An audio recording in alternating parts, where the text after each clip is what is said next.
ఈ ప్రపంచానికి మరుగైన జ్ఞానం, నలిగిన జీవితాలను వెలిగింపచేసే జ్ఞానం, జీవాహారాన్ని అనుగ్రహించే జ్ఞానం, చుంటి తేనె ధారల కన్నా మధురమైన జ్ఞానం, అపవాది బాణాల నుండి హృదయాన్ని కంచెగా కాపాడే జ్ఞానం, మహోన్నతుని చేరుటకు మార్గాన్ని చూపే జ్ఞానం, ఆహుతవ్వబోతున్న ఆత్మలను నరకం నుండి రక్షించే జ్ఞానం, శాశ్వతానందాన్ని నింపే జ్ఞానం, దేవునికి దగ్గర చేసే జ్ఞానం, మహా సైన్యములకు అధిపతి అయిన మన తండ్రి పట్ల భయభక్తులను నింపే జ్ఞానం. ఈ జ్ఞానాన్ని మీకు అందిస్తున్నవారు ట్రూ విజ్డమ్ మినిస్ట్రీస్.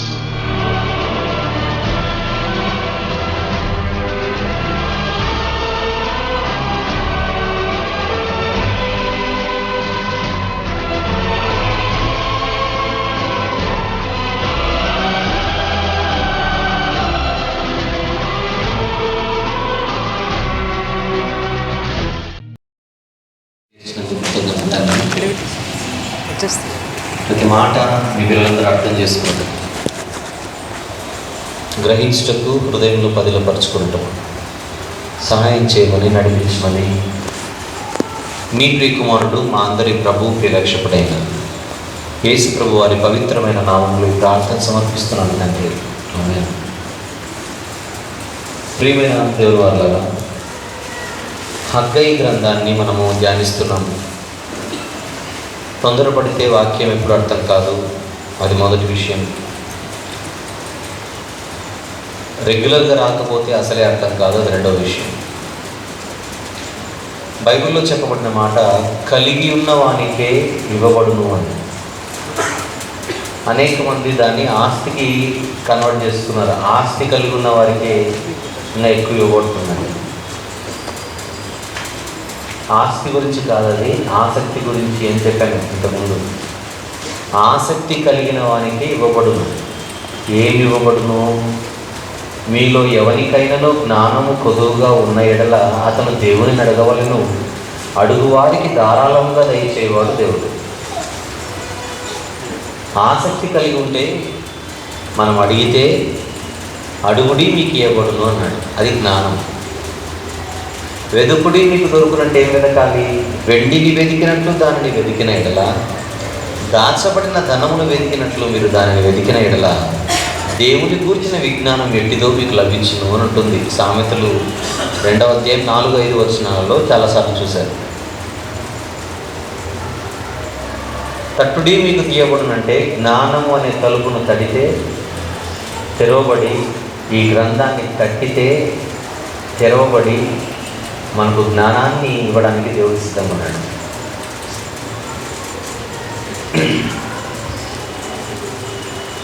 ఈ ఆసక్తిని ఆర్పకూడదు. ఇది చాలా ముఖ్యమైనది. కన్సిస్టెన్సీ అనేది ఒకటి ఉంది. కన్సిస్టెన్సీ అంటే తెలుగులో నిలకడ. బైబిల్లో ప్రయోగించిన పదం ఎడతెగక అని ఉంటుంది. బాప్తిస్మం తీసుకున్న వారు అపోస్తలుల బోధ యందును, సహవాసమందును, రొట్టె విరుచుట యందును, ప్రార్థన యందును ఎడతెగక ఉండేది. ఎడతెగక, కన్సిస్టెంట్గా. మనలో ఈ నిలకడ అనేది లోపిస్తుంటుంది. వాక్యం విన్నంతసేపు లేదా వింటున్నంతసేపు రక్తం బాగా ఉడికిపోతుంది. సోమవారానికి చల్లబడిపోతుంది. మళ్ళీ ఆదివారానికి ఛార్జింగ్ పెట్టుకోవాలి. బ్యాటరీ అంత వీక్ అయితే ఎలా? నోకియా బ్యాటరీ స్ట్రాంగ్ అంట. క్రైస్తవుని హృదయం అనే బ్యాటరీ ఇంకా స్ట్రాంగ్ ఉండాలి.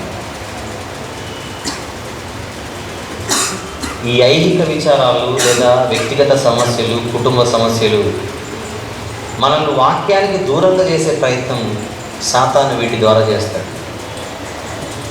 అదే యుద్ధం. అందులోనే మనం గెలవాలి. చాలా సందర్భాల్లో నేను ఒకటి ఆలోచిస్తుంటాను. మీరు మానకండి, రండి, వాక్యం నేర్చుకోండి, అప్పుడప్పుడు అలా మెరిసి వెళ్ళిపోకండి, రెగ్యులర్గా రండి, వాక్యం నేర్చుకోండి అని చెబుతుంటాను. కొంతమంది నాతో వాళ్ళ ప్రాబ్లమ్స్ షేర్ చేసుకుంటూ ఉంటారు. నేను ఎందువల్ల రాలేకపోతున్నానంటే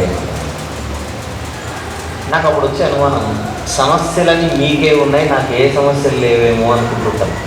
ఎందుకంటే మీరు రాకున్నా మీకు ప్రాబ్లం లేదు, కానీ నేనైతే రావాలిగా.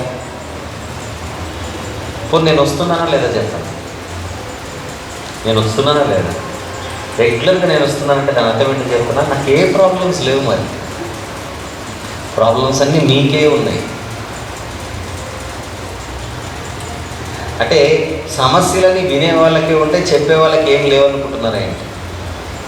నా సమస్యల గురించి మాట్లాడితే వచ్చే ఆదివారం వరకు బుక్ చేయాలి కాదు, అన్నీ మాట్లాడతాను. కానీ నాకున్న భాగ్యం ఏంటంటే, నాకున్న గొప్ప ధన్యత ఏంటంటే, ఎన్ని సమస్యలు ఉన్నా వాక్యాన్ని వదలకుండా నేను దాన్ని హత్తుకొని బ్రతకగలుగుతున్నాను. అది నా ధన్యత. అది ఎప్పుడు అందరూ పాటించాలి. అలుపెరుగని ప్రయాణాలు ప్రతిరోజున. ఎక్కడో విజయనగరం ప్రయాణం అంతా గరం గరం. మొన్న విజయనగరం అంటే సుమారు 14 గంటల ప్రయాణం కదా. మొన్న సాయంత్రం బయలుదేరితే నిన్న ఉదయానికి అక్కడ చేరితే, నిన్న ఉదయం నుంచి సాయంత్రం వరకు అక్కడ మీటింగ్ చూసుకొని రాత్రి బయలుదేరి ఉదయాన్న 10 గంటలకు హైదరాబాద్లో దిగి 11:30, 12కి మళ్ళీ యాప్రాల్లో సర్వీస్కి అటెండ్ అయిపోయారు. ముగించుకొని ఇంటికి వెళ్ళిపోయి రెడీ అయ్యి మళ్ళీ ఇక్కడికి వచ్చాను. నాది రక్తమాంసమేగా, నాది శరీరమేగా. ఈరోజు అలిసిపోయాను, నేను రాలేను, మీరు చూసుకోవడానికి ఒక మాట అలా కాదు. బాధ్యత, ఇది బాధ్యత.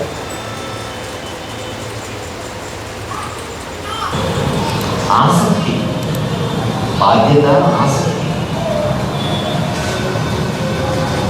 అందరూ ఆసక్తి నిలబెట్టుకోవాలి, పోగొట్టుకోకూడదు. అందుకే సేవకుల శిక్షణ సదస్సు నేను ఏర్పాటు చేశాను. ఆ ట్రైనింగ్ సెషన్లో కూడా నేను చెబుతుంటాను, నిలబడండి, నేర్చుకోండి, నిలబడండి. నేర్చుకున్న వాక్యాన్ని న్యాయం చేసేంతగా మీరు ఎదగండి.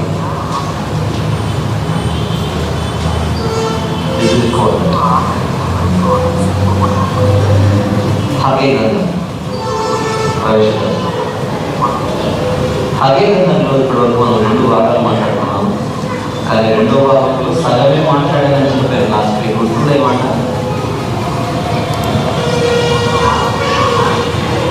మొదటి భాగంలో ఒక సందేశం మనం విన్నాం. హగే గ్రంథంలో మనకు ముఖ్యంగా 4 సందేశాలు ఉన్నాయని చెప్పాం కదా.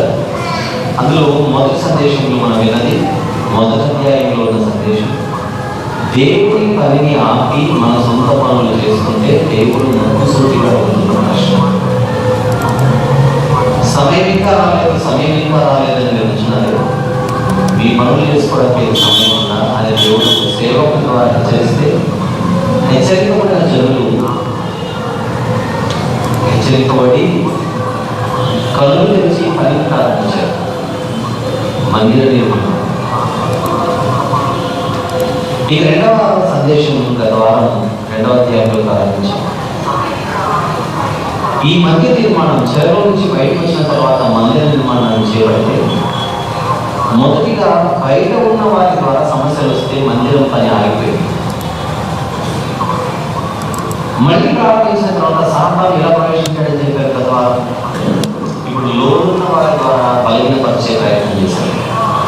అందుకు దేవుడు చెప్పాడు, జెరుబ్బయలు ఆయన గవర్నర్, యెహోషువ ఆయన ప్రధాన యాజకుడు, మిగిలిన జనుల ధైర్యం తెచ్చుకొని పని జరిగించు. ఎందుకంటే ఇంతకుముందు సొలొమోను కట్టించిన మందిరాన్ని చూసిన వారు వృద్ధులుగా మీ మధ్య మిమ్మల్ని బలహీనపరుస్తున్నారు. మీరు పడుతున్న మందిరము అంత గొప్పగా లేదని ఏడుస్తున్నారు. మీ మధ్య అందువల్ల మీరు బలహీనపడిపోతున్నారు. మీరు బలహీనపడకండి, దీని భవిష్యత్తు ఎలా ఉంటుందో నేను చూపిస్తాను. సొలొమోను కట్టిన మందిరానికి ఉన్న వైభవం కంటే ఈ మందిరపు వైభవం మరింత గొప్పగా ఉంటుంది. మీరు కొనసాగించండి అని దేవుడు. నిన్నటి వారం నేను చెప్పినది, మనం ఏ పనైనా దేవుని పని చేపడితే ప్రారంభంలో చిన్నగా కనపడుతుంది. ఆ చిన్న దశలో అందరూ మాట్లాడతారు, కానీ ఆ టైంలో నిలబడితే దేవుడు దాని రిజల్ట్ ఏంటో చూపిస్తాడు. పని జరిగించు జ్ఞాపకండి అని చెప్పాడు. అది ఆనాటి ప్రజలకు మాత్రమే కాదని ఈరోజు మనందరి జీవితంలో జరుగుతున్నదే అదే గ్రంథంలో చెప్పబడుతున్నదని మనందరం కూడా హెచ్చరింపబడి దేవుడి పని ఆపకుండా చూసుకోవాలని మనం నేర్చుకున్నాం. గత వారం అంతకు ముందు వారం నేను చెప్పిన మాటలను ప్రింటప్ చేశాను. ఈరోజు మూడో భాగం కాదు, రెండవ భాగంలోని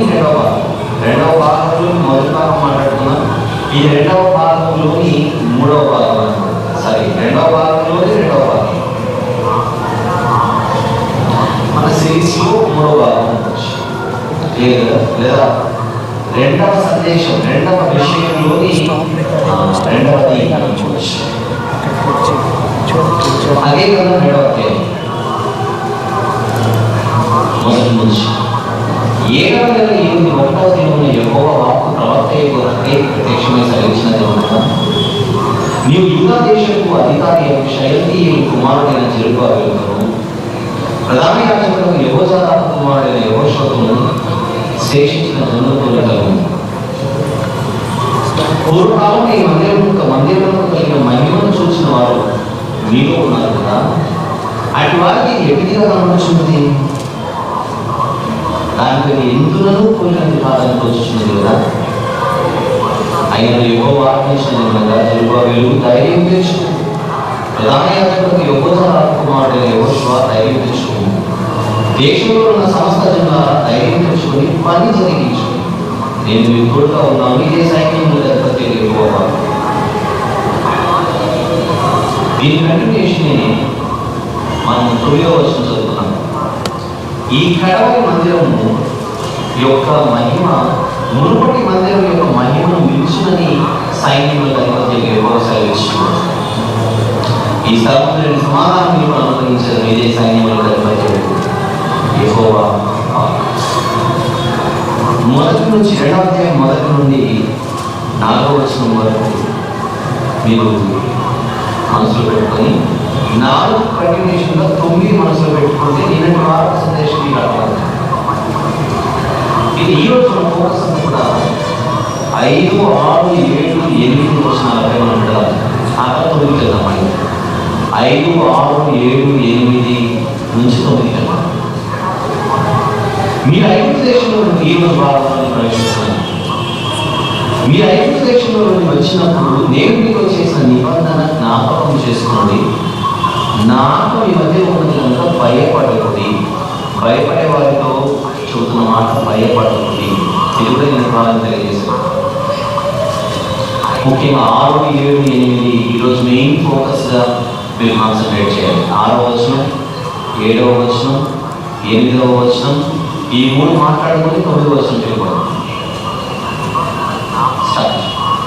మరియు సైన్యంలో యెహోవా సెలవిచ్చినది ఏమనగా, ఆ వచనం, ఇక కొంతకాలము ఇంకొక మారు ఆకాశమును భూమిని సముద్రమును నేలను నేను కంపింపచేస్తున్నాను.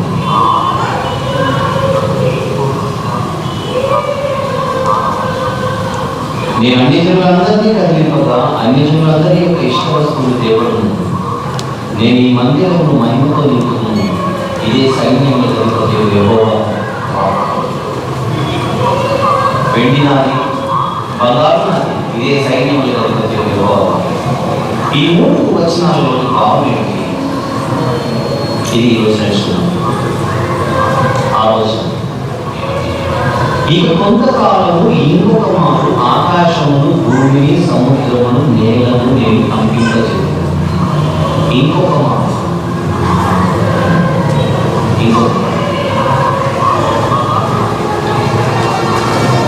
మారు అంటే అంతకుముందు ఎప్పుడో జరిగింది. అంటే ఇంకొక మారు అంటే అంతకుముందు ఎప్పుడో జరిగింది. సీనాయి పర్వతం దగ్గర ఒక భూమి కంపించింది. ఇశ్రాయేలు ప్రయాణం చేస్తుంది. సీనాయి పర్వతం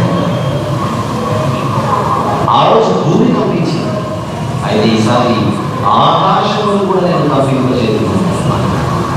ఆకాశము కూడా హెబ్రీ రాసిన పత్రికలో వచ్చిన 12వ అధ్యాయం.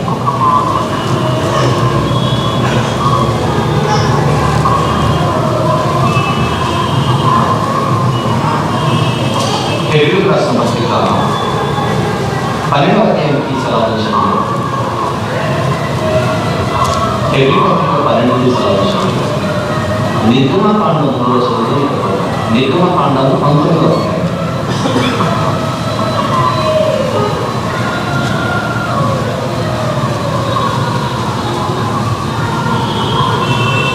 నిర్గమకాండము 19వ అధ్యాయం.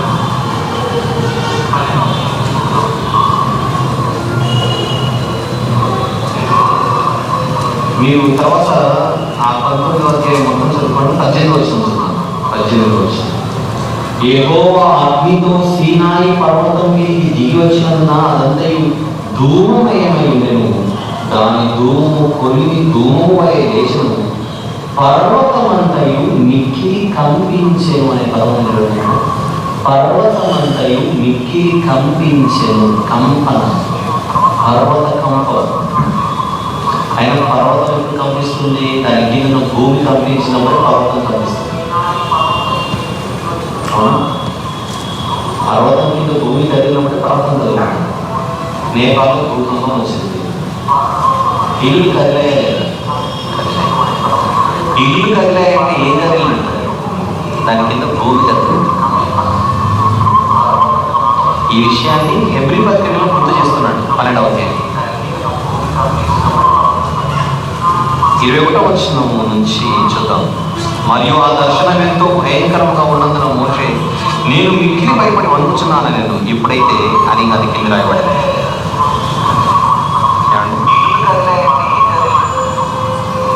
ఇది 19వ వచనం చూద్దాం. భూర ధ్వనికి మాటల ధ్వనికి వచ్చి ఉన్నది.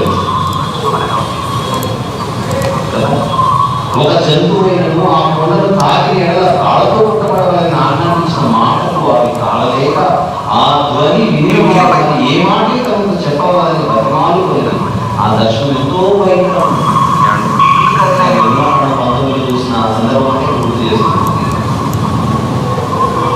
ఇప్పుడు 26వ వచనం చూస్తున్నాం. 26వ వచనం. అప్పుడు ఆయన శబ్దము భూమిని చలింపజేశాడు. ఎప్పుడు నిర్గమకాండంలో.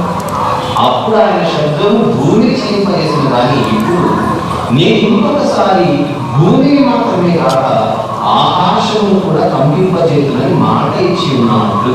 ఎక్కడ చదివారు? అదే గ్రంథంలో చదివారు.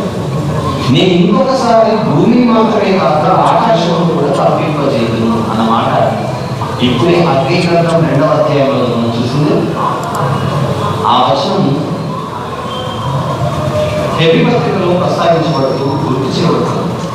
హెబ్రీ పత్రిక అదే గ్రంథం 2:6లో ఇంకా కొంతకాలం ఇంకొక మారు ఆకాశమును భూమిని సముద్రమును నేలను నేను కంపింపజేయను.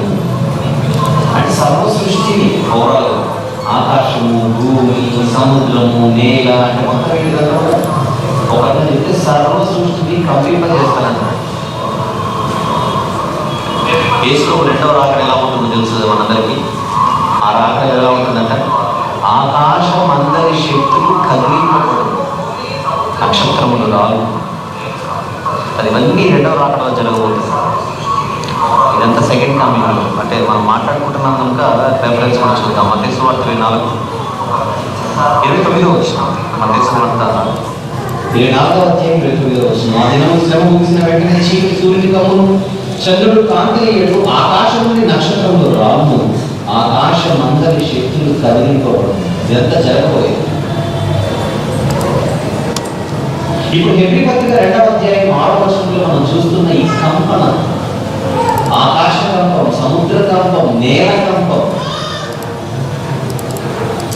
ఇవన్నీ కూడా ఇప్పుడు హెబ్రీ పత్రికలో చెబుతున్నట్టుగా భవిష్యత్తును 2వ రాకడను సూచించే మాటైనా ఇది ఈ వచనంలో 2వ రాకడకు సంబంధించిన ఇంటర్నల్ భావన ఇందులో మరొక అర్థం కూడా ఉంది. 2 అర్థాలు ఉన్నాయి ఇందులో. బైబిల్ చదివేటప్పుడు కొన్ని వచనాలు ఎలా ఉంటాయంటే రెండు భావాలు కలిగి ఒక వచనం. ఉదాహరణకు 22వ కీర్తన మొదటి వచనం చదవగలరు. 22వ కీర్తన మొదటి వచనం చదవగలరు. నా దేవా నా దేవా నీవు నన్నేల విడనాడితివి. చాలు. నా దేవా నీవు నన్నేల విడనాడితివి. ఈ మాట ఎవరిది? ప్రతి సంవత్సరం మీరు ఎక్కడ వింటారండి? గుడ్ ఫ్రైడే రోజున వింటారు. 7 మాటల్లో ఒక మాట. ఎవరన్నారు ఈ మాట? యేసులో. ఈ కీర్తన రాసిన దావీదు. ఈ మాట మీరు క్రీస్తుది అని అంటే దావీదు ఎందుకు కాదు అని అడుగుతాను. విషయం ఏంటంటే ఆయన కీర్తన రాసే సమయానికి అది ఆయన కూడా వర్తిస్తుంది. ఎందుకంటే ఆ కీర్తన రాసేటప్పటికీ ఆయన పరిస్థితి బాగలేదు. శత్రువుల వేట, నిర్హేతుకముగా ఆయన శత్రువులై ఆయన వెంటాడుతున్న వారు చాలా ఉన్నారు. ఆయన వేటాడుతున్న వాడు చాలా ఉన్నారు. ఆయన పరిస్థితి ఎలా ఉందంటే ఒంటరి వాడు. దేవుడు నన్ను విడిచేసాడేమో అన్న పరిస్థితులు. నా దేవా నీవు నా దేవ చేయబడిస్తుంది అని 22వ కీర్తన మొదటి వచనంలో చెప్పబడుతున్న మాట ఆ సమయానికి దావీదు గారికి వర్తిస్తుంది, ఫ్యూచర్కి యేసుప్రభువుకు వర్తిస్తుంది. అది కేవలం యేసుప్రభువుదే అని కాదు, దావీదు గారికి కూడా వర్తిస్తుంది.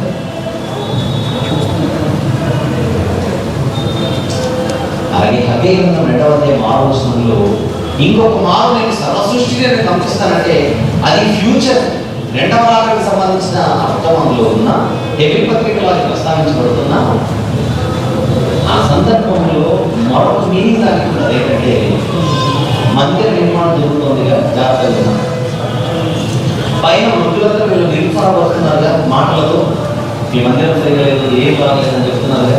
లాస్ట్ వీక్ విన్న వాళ్ళకి మాటలు బాగా అవుతాయి. ఇలాంటి పరిస్థితుల్లో దేవుడు ఇస్తున్న హామీ ఏంటంటే, దేవుడు ఇస్తున్న వాగ్దానం ఏంటంటే భయపడకండి, ఈసారి ఈ మందిరం కోసం కట్టబడుతున్న ఈ మందిరం కోసం సర్వ సృష్టిని కంపింపజేస్తారు. సర్వ సృష్టిని కంపింపజేస్తారంటే నిజంగా సర్వ సృష్టి అన్న. ఇంకొక మీనింగ్ చెప్తున్నాను ఇప్పుడు. హెబ్రీ పత్రిక 12లో చెప్పబడిన 2వ రాకడకు సంబంధించింది పక్కన పెట్టండి. ఇక్కడ ఉన్న మరొక మీనింగ్ ఎక్స్ప్లెయిన్ చేస్తున్నాను. నేను ఎప్పుడైతే సర్వ సృష్టిని కంపింపజేస్తానో ఇప్పుడు ఈ మందిరంలోకి ఎవరు వస్తారంటే 7వ వచనం, ఎవరు వస్తారు? నేను అన్యజనులందరినీ కదిలింపగా. ఎవరు కదిలిస్తారట? అన్యజనులను కదిలింపగా అన్యజనులందరి యొక్క ఇష్ట వస్తువులు దేవుడును నేను ఈ మందిరము మహిమతో నింపు. ఇక 2వ మీనింగ్ బయటపడుతుంది. కంపం అనగానే అది 2వ రాకడకు సంబంధించింది మాత్రమే కాకుండా ఈసారి నేను తీసుకోబోయే యాక్షన్ ఎంత ఉంటుందంటే అసలు మొత్తం సర్వ సృష్టిని కంపింపజేస్తారంటే అక్కడికి నిజంగా ఆకాశము, నిజంగా సముద్రము, నిజంగా లిటరల్ గా నేల అని కాదు. మన పెళ్ళికి వెళ్ళాలని నేను ఆకాశం అంత పందిరేసారంటే అన్నాను. మీరు మొత్తం ఊహించుకోవు. ఆకాశం అనేది నిజంగా ఆకాశం అని నా ఉద్దేశం అంటే చెప్పండి. ఆకాశం అంత పందిరంటే అర్థమైంది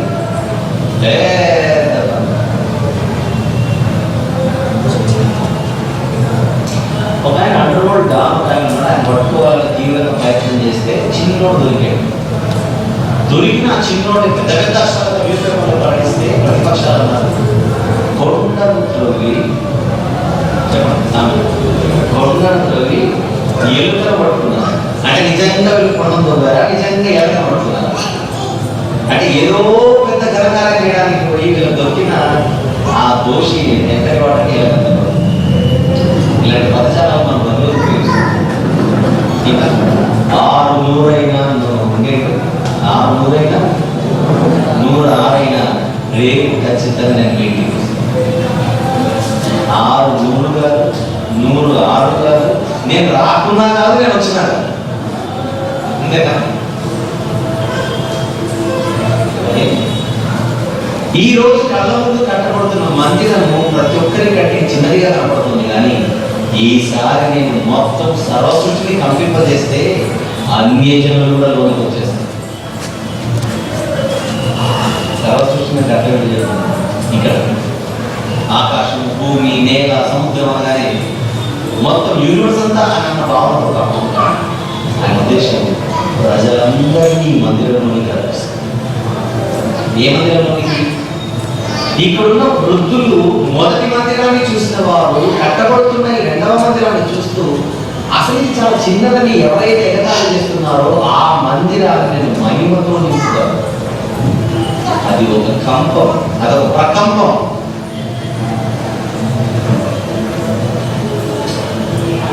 నిజంగా ఈరోజు ఆయన వాక్యం చెప్పాడు, అయ్యేగారు సునామీ సృష్టించేశారని. నిజంగా ఏం మాటలండి, నిజంగా సునామీ అనగానే నా సునామీ. ఆయన మాటలు, ఆయన దాటి, ఆయన వాగ్దాటి వచ్చిన వేల మంది నాకు నిలబెట్టాడంటే బీభత్సం అండి. ఈరోజు సునామీ నిజంగా సునామీ ఏంటండి బాబు, భూకంపం అండి. ఈరోజు గ్రౌండ్లో మాత్రం ఈరోజు భూకంపం అంటే నిజంగా భూకంపం. స్టేజ్ ఎగిరిపోయింది. నేను మందిరాన్ని నా మహిమతో నింపడానికి ఒక ప్రకంపమే సృష్టించాలనుకుంటున్నాను. అదే ఆయన ఉద్దేశం. ఆ ప్రకంపం జరిగితే ఏం జరగబోతుంది? దానివల్ల ఏం జరగబోతుంది? ఇంతవరకు యెరూషలేము మందిరంలో కేవలం ఇశ్రాయేలు మాత్రమే కనబడ్డారు. కానీ ఈ కట్టబడుతున్న మందిరంలోనికి ఎవరు రాబోతున్నారు? సరే, అన్యజనులు కూడా రాబోతున్నారు. వారి ఇష్ట వస్తువులు అక్కడ చెప్పాడు అన్నమాట. వారి ఇష్ట వస్తువులు తేబడతాయి. అన్యజనుల ఇష్ట వస్తువులు తేబడతాయి. నేను ఈ మందిరము మహిమతో నింపు.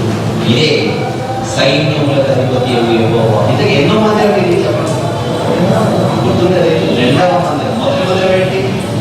సొలొమోను గారు కట్టించిన మందిరం. ఏమైపోయింది? అది కూలిపోయింది. ఇప్పుడు కట్టబడుతున్నది రెండవ మందిరం. ఎవరి అధ్యక్షతన? జెరుబ్బాబెలు అధిపతి. ఎవరు ప్రధాన యాజకుడు? యెహోజాదాకు కుమారుడైన యెహోషువ. వీళ్ళందరూ పనివారు. ప్రవక్తలు ఎవరు కనబడుతున్నారు ఇక్కడ? హగ్గయి గారు, జకర్యా గారు. బబులోను చెరలో నుంచి వచ్చిన మొదటి బృందం వీళ్ళు. అంత చెప్పారు పెద్దవాళ్ళు. కానీ ఈ మందిరానికి చాలా గొప్ప భవిష్యత్తు. అన్యజనులు వారి ఇష్ట వస్తువులు తేబడతాయి. అన్యజనుల ఇష్ట వస్తువులు తేబడతాయి. అన్యజనుల ఇష్ట వస్తువులు. ఇప్పటికే ఒక సూచన మీకు తెలియాలి. లాస్ట్ వీక్ చెప్పారు. రాజైన దర్యావేషు ఏమో చెప్పాడు? కొంచెం ముందు రండి. రాజైన దర్యావేషు ఏమో చెప్పాడు లాస్ట్ వీక్? శత్రువులు లెటర్ రాస్తే, ఉత్తరం రాస్తే ఆ శత్రువులకు ఆయన రిప్లై ఇస్తూ ఆ కట్టబడుతున్న మందిరానికి అవసరమైన అవసరాలన్నీ కూడా మీరే ఇవ్వాలి.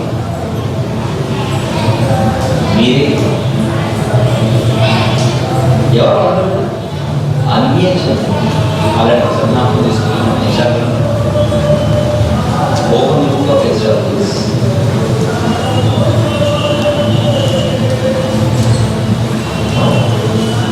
దర్యావేషు లెటర్ కదా అది.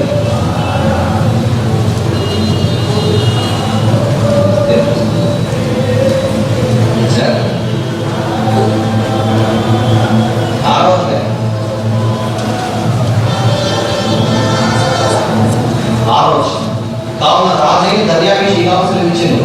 నది అవతల అధికారి కస్తేనే అని నీవును, ఇక్కడ పనిచేయను. షటర్నోజ్నై అని నీవును, నది అవతల మీతో కూడా ఉన్న అపస్యకాయులను యూదుల జోలికి పోక. యూదులు కానివారైన మీరు అంటే అన్యజనులు. యూదులు కానివారైన మీరు అంటే అన్యజనులు యూదుల జోలికి పోక దేవుని మందిరము పని జరగనిచ్చి వారి అధికారిని పెద్దలను దేవుని మందిరము దాని స్థలము కట్టింపనియండి. ఇదే కాకుండా ఇంకేం చేయమన్నాడు? మరి దేవుని మందిరము కట్టించినట్లుగా యూదుల యొక్క పెద్దలకు మీరు చేయవలసిన సహాయం గురించి మేము నిర్ణయించినదేమనగా రాజు యొక్క సొమ్ములో నుండి. ఎవరు రాజు? దర్యావేషు. యూదా అన్యుడైన రాజు యొక్క సొమ్ములో నుండి అనగా నది అవతల నుండి వచ్చిన పన్ను, అక్కడ నుంచి నాకు రావాల్సిన ట్యాక్స్, ఆ పన్నులో నుండి వారు చేయు పని నిమిత్తం తడు ఏమాత్రము చేయక వారి వ్యయమునకు కావలసిన దాన్ని మీరియాలి. అన్యజనులు మందిరానికి అవసరమైనవి ఇవ్వాలి. ఇంకేమన్నా మరియు ఆకాశమందరి దేవునికి దహనబలులు అర్పించుటకై కోడలే గాని, గొర్రె పొట్టేలే గాని, గొర్రె పిల్లలే గాని, గోధుమలే గాని, ఉప్పే గాని, ద్రాక్షరసమే గాని, నూనెయే గాని, యెరూషలేములో ఉన్న యాజకులు ఆకాశమందరి దేవునికి సువాసనైన అర్పణలు అర్పించి రాజును అతని కుమారులను జీవించినట్లు ప్రార్థన చేయు నిమిత్తమై వారు చెప్పిన దానిని బట్టి ప్రతి దినము తప్పకుండా వారికి కావలసినదంతా, యూదులకు కావలసినదంతా అన్యులైన వీరివ్వాలి. ఆల్రెడీ ప్రథమం స్టార్ట్ అయిపోయింది. ఆల్రెడీ దర్యావేష లెటర్తోనే ప్రథమ పనులు స్టార్ట్ అయిపోయాయి. అది వంటరా కాదు, మీరు చెప్పండి. ఒక భూ పరిపాలన చేస్తున్న దర్యావేషం, సర్వలోకాన్ని పరిపాలిస్తున్న దర్యావేషం దేవుని మందిరాన్ని కట్టడానికి అన్యుడైన వాడు వస్తువులని తాను కాంట్రిబ్యూట్ చేస్తున్నాడంటే అప్పటికే యూదులకు అర్థం కావాలి ఏమని, దేవుని యాక్షన్ స్టార్ట్ అయింది. మొదటి మందిరము దేవుడంటే తెలిసిన సొలొమోను కట్టించాడు, వైభవంగానే కట్టించాడు. కానీ రెండవ మందిరానికి డొనేషన్స్ ఎక్కడి నుంచి వస్తున్నాయి? It is not a donation. Donation కాదా ఇది, కాంట్రిబ్యూషన్ కాదా ఇది? ఒక అన్యుడు డొనేట్ చేస్తున్నాడు దేవుని మందిరానికి. ఎవరిని ఇవ్వమంటున్నాడు? ఆ నది అవతల ఉన్న యూఫ్రటీస్ నది అవతల ఉన్న మీరు నాకు ట్యాక్స్ పంపించే దానిలో సగం ఒకటి డైవర్ట్ చేయండి. ఇది మాత్రమే కాదు, భవిష్యత్తులో అన్యజనుల వలన అనేకమైన వస్తువులు ఇందులో తీసుకుంటారు. ఈ మందిర నిర్మాణం పూర్తవడానికి అన్యజనుల కాంట్రిబ్యూషన్ ఉంటుంది. వాళ్ళ నేను కదిలిస్తానంటున్నాడు దేవుడు. ఇది రెండవ మందిరం. అదే రెండు అద్భుతమైన మాటలు ఉంటారు. రోజు అలర్ట్ ఉండాలి. అదే గ్రంథం 2వ అధ్యాయం 7వ వచనం నుంచి, నేను అన్యజనులందరినీ కదిలింపగా అన్యజనులందరి యొక్క ఇష్ట వస్తువులు తేపడు. నేను ఈ మందిరమును మహిమతో నింపు, నీదే సైన్యముల అధిపతి యెహోవా. వెండి నాది, బంగారు నాది, నీదే సైన్యముల అధిపతి యెహోవా. మందిరానికి అవసరమైన ఉప్పుతో సహా స్టార్ట్ చేశాడు. అన్ని బాధలు అవన్నీ నా 9వ వచనం, ఈ కడవరి మందిరం యొక్క మహిమ మునుపటి మందిరం యొక్క మహిమను మించునని సైన్యముల అధిపతి యెహోవా సెలవిస్తున్నాడు.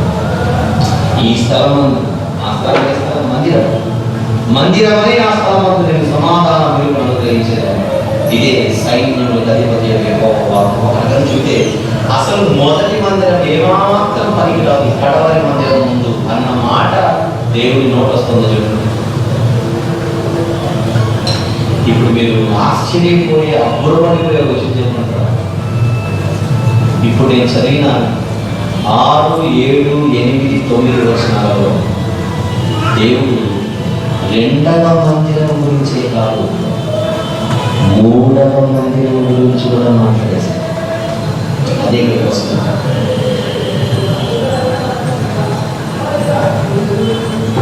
ఇప్పుడు రెండవ మందిరం గురించే కదా మాట్లాడారు. ఇప్పటివరకు రెండవ మందిరం గురించి ఏదో మాట్లాడుతున్నారు. జెరుబ్బాబెలు నాయకత్వంలో కట్టబడుతున్న మందిరం ఎన్నవది? జెరుబ్బాబెలు నాయకత్వంలో కట్టబడుతున్న మందిరం రెండవది. సొలొమోను వారు కట్టించిన మందిరం మొదటిది, ఇది రెండవది. కానీ కడవరి మందిరం అని ఉంది. ప్రస్తావన రెండవ మందిరం అయినా దేవుడు తన మనసులో మూడో మందిరం గురించి మాట్లాడుతున్నాడు. ఈ మూడో మందిరం మొదటి 2 మందిరాల కంటే గొప్ప. వాక్యం మీద జాగ్రత్తగా చదవాలి. హగ్గై గ్రంథం నేను చెప్పిన తర్వాత మీరు చదవండి, అర్థం కనపడుతుంది. ధ్యానం చెప్పకముందు 100 సార్లు చదవండి, అర్థం కాకుండా కనపడుతుంది, అది 100 సార్లు చదివింది. హగ్గై గ్రంథంలో 2 మందిరాల ప్రస్తావన అనుకుంటాం, చాలా చాలా జాగ్రత్తగా మనం చదవకపోతే. కానీ ఇక్కడ 3వ మందిరం, అదే కడవరి మందిరం. హగ్గైలో చూడ్డానికి 2వ మందిరమే కడవరి మందిరంగా కనపడుతున్న దేవుని మనసులో అసలు మందిరము అది యెరూషలేములో భవిష్యత్తులో స్థాపించబడబోతున్న మందిరం. అది సొలొమోను కట్టలేదు, అది జెరుబ్బాబెలు కట్టలేదు.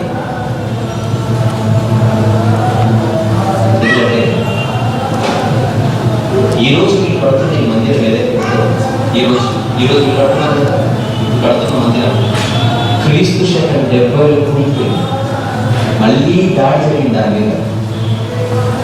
సొలొమోను కట్టిన మందిరంపై బబులోనీయులు దాడి చేసినట్టుగా యెరూషలేములో జెరుబ్బాబెలు నాయకత్వంలో కట్టబడుతున్న మందిరం ఏదైతే ఉన్నదో రాతి మీద రాతి నిలబడకుండా ఒకసారి కూలిపోతుంది. ఈ మత్తయి సువార్త 24 మొదటి వచనం నుంచి చూడండి. మత్తయి సువార్త 24వ అధ్యాయం మొదటి వచనం.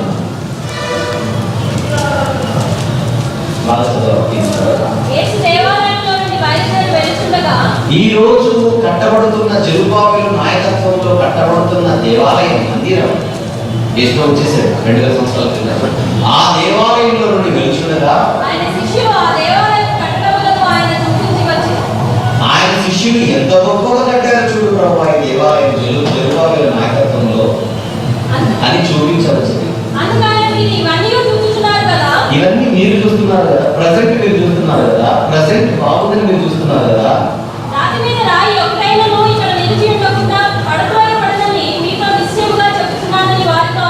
మీరు ప్రజెంట్ చూస్తున్నారు, నేను ఫ్యూచర్ చూస్తున్నాను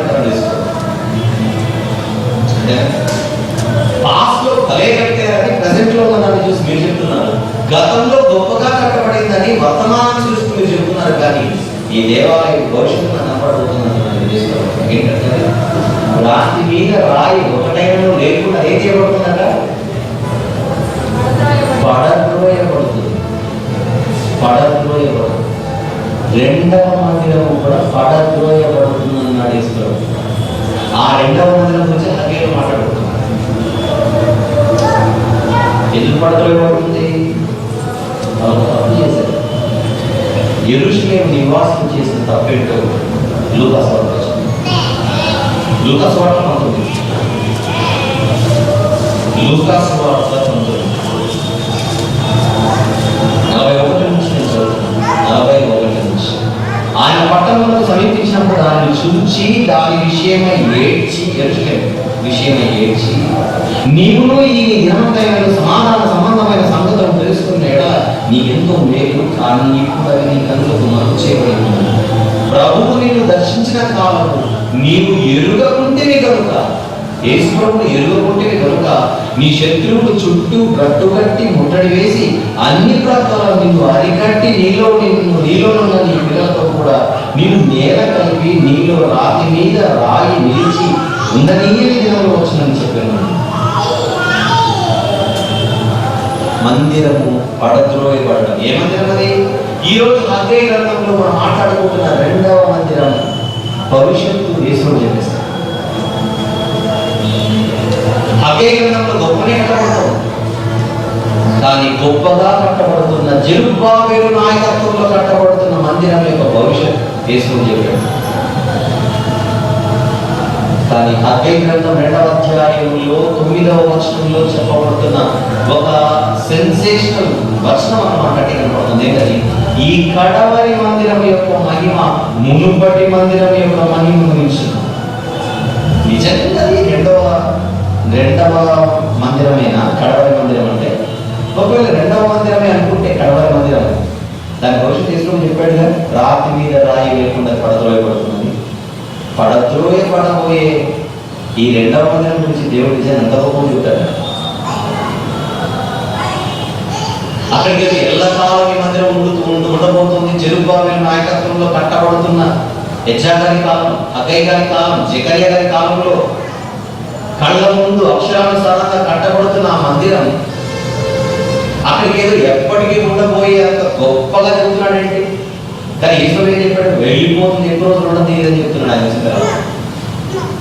అలాంటప్పుడు ఇంత గొప్పగా చెప్పాల్సిన అవసరం ఉందా? ఒకవేళ రెండవ మందిరం గురించి మాట్లాడితే నేను అంటున్నాను, పైకి రెండవ మందిరం అని అనుకుంటున్నా, ఇక్కడ మూడో మందిరం ఉంది. నేనే చెప్పగలంటే ఈ మూడో మందిరం గురించి మిగిలిన ప్రవక్తలు మాట్లాడేశారు. యెషయా గారి గ్రంథంలో ఒకసారి ఆయన మూడో మందిరం గురించి మాట్లాడాడు. యెషయా గ్రంథం 2వ అధ్యాయం ఈరోజు మీరు వాక్యపడంలో చదివినదే. యెషయా గ్రంథం 2వ అధ్యాయం వాక్యపడంలో చదివిన భాగం 2వ వచనం చూద్దాం. ముందుగా 2వ వచనం, అంత్య దినములలో పర్వతముల పైన యెహోవా మందిర పర్వతము పర్వత శిఖరమున స్థిరపరచబడి కొండల కంటే ఎత్తుగా ఎత్తబడిన ఒక మందిరం గురించి మాట్లాడుతున్నాడు.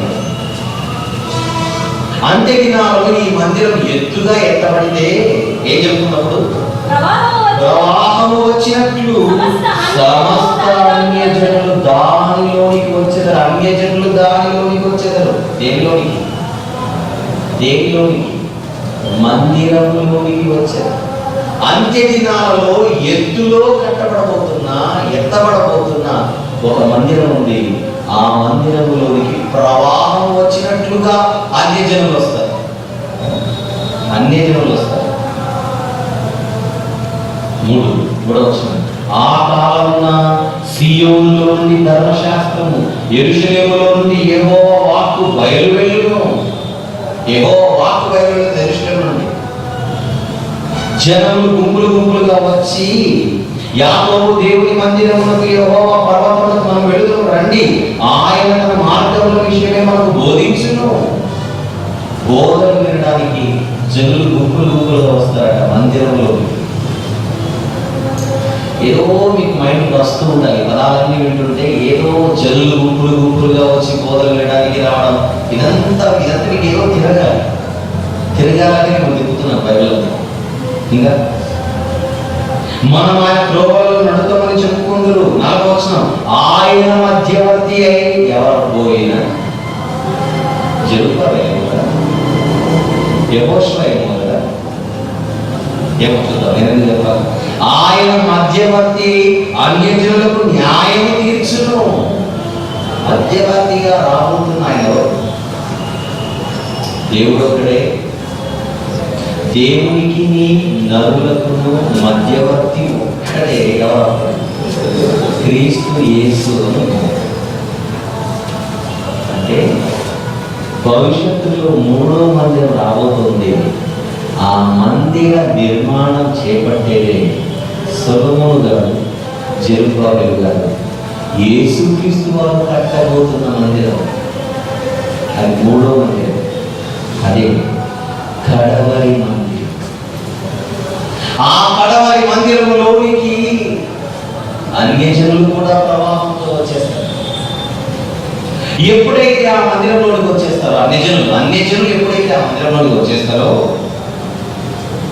వాళ్ళు ఏం చేస్తారు? 4వ వచనం, ఆయన మధ్యవర్తి అన్యజనులకు న్యాయం తీర్చును, అనేక జనములకు తీర్పు తీర్చును.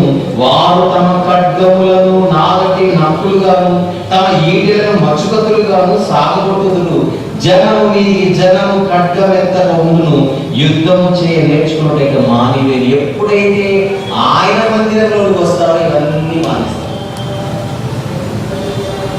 అన్యజనులుగా ఉన్నవారు ఎప్పుడైతే ఈ మందిరంలోకి వస్తారో వాళ్ళు ఇవన్నీ మానేస్తారు. ఏం మానేస్తారు? యుద్ధాలు వద్దండి, హింస వద్దండి, రక్తదానం వద్దండి, కత్తులు పడేయండి. కత్తి పట్టుకున్నవాడు కత్తి చేతనే చంపబడతాడు కదా. ఇవి సూత్రాలన్నీ మారిపోతాయి ఎప్పుడు ఈ మందిరంలోకి వస్తారు. ఇంకొక వస్తుంది మీకా గ్రంథం. ఆయన ఒక ప్రవక్త. యెషయా ఇప్పుడు క్లోజ్ చేయకండి. మీకా గ్రంథంలో ఒక మాట చూద్దాం. 4వ అధ్యాయం మీకా గ్రంథము 4వ అధ్యాయం మొదటి నుండి 3వ వచనములు చదువుకుందాం. మీరే చదువుతుండగా ఇది ఎక్కడ చదివానే అని మీకు అనిపిస్తుంది. చూద్దాం. 4వ అధ్యాయం 1వ వచనం. అంత్య దినములలో యెహోవా మందిర పర్వతంలో శిఖరములు స్థిరపరచబడి కొండల కంటే ఎత్తుగా ఎత్తబడగా ఎక్కడ చదివామే ఇందాక? యెషయాలో చదివాము. ప్రవాహం వచ్చినట్లు జనులు దానిలోకి వస్తువులు ఇది కూడా చదివినట్టుంది. రైట్. ఇంకా కాబట్టి ఆ కాలం నమ్మిన జనులు అనేకులు వచ్చి సీయోనులోని ధర్మశాస్త్రం యెరూషలేములో నుండి యెహోవా వాక్కు బయలువెళ్ళును అని చదివినట్టుందా లేదా? రైట్. ఇంకా యాకోబు దేవుని మందిరములకు యెహోవా పర్వతములకు మనం వెళుదాం రండి, ఆయన తన మార్గముల విషయం మనకు బోధించును, మనం ఆయన త్రోవలను నడుచుకుని మనం చెప్పుకుందురు. ఆయన మధ్యవర్తి అనేక జనులకు న్యాయం తీర్చును, దూరంగా నివసించు బలముగా అన్ని జనులకు దిక్కు తీర్చును. వారు తమ ఖడ్గములను నాగటి నక్కలుగాను తమ ఈడులను మర్చిపోతులుగాను సాగబోతున్నారు. జనం మీదికి జనము ఖడ్గం ఎత్తకై ఉండు, యుద్ధము చేయ నేర్చుకున్న జనులు ఇక మానివేతుడు. అక్కడ యెషయా గారు చెప్పారు, ఇక్కడ మీకా గారు చెబుతున్నారు. వీళ్ళిద్దరు చెబుతున్న ఒకే ఒక విషయం, భవిష్యత్తులో రాబోతున్న మందిరం గురించి. ఆ మందిరం అంట పర్వతాల పైన కనపడుతున్నాడు, ఎత్తులో కనపడుతుంది ఆ మందిరం, ఎత్తులో.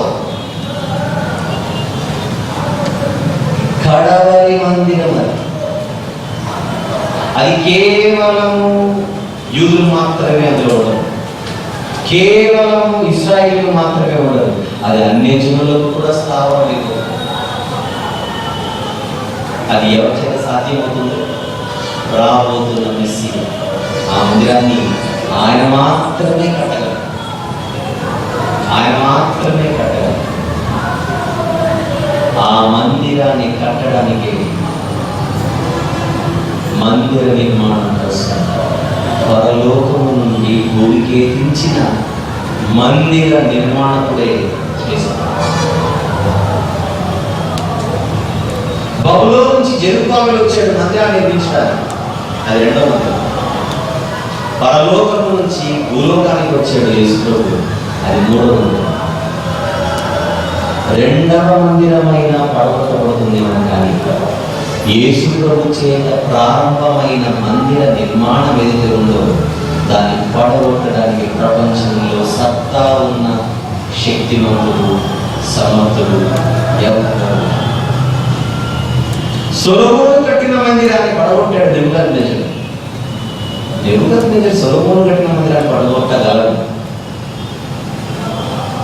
జెరుబ్బాబెలు చేత కట్టబడుతున్న మందిరాన్ని రోమీయులు పడగొడతారు. యేసు చెప్పారు, ఎస్ 2వ మందిరమైనా పడగొట్టబడుతుంది. కానీ భవిష్యత్తులో ఇప్పటికి భవిష్యత్తు, హగ్గయి గ్రంథానికి భవిష్యత్తు, యెషయా గ్రంథానికి భవిష్యత్తు, మీకా కాలానికి భవిష్యత్తు, అది యెరూషలేములో ప్రారంభం. 2వ మందిరంలో యేసు ఉన్నాడు. ఆ 2వ మందిరంలోనే క్రయ విక్రయములు చేసే వారిని కొరడా తీసుకుని ఉండిందంటే. కానీ ఆ 2వ మందిరాన్ని దేవాలయాన్ని శిష్యులు చూపించడానికి వస్తే లైట్ తీసుకోమని చెప్పాడు. 2వ మందిరాన్ని పట్టించుకోవట్లేదు అసలు. ఈ దేవాలయం దాని కట్టడాలు చూడు ప్రభువా అని అడిగితే కూర్చున్నా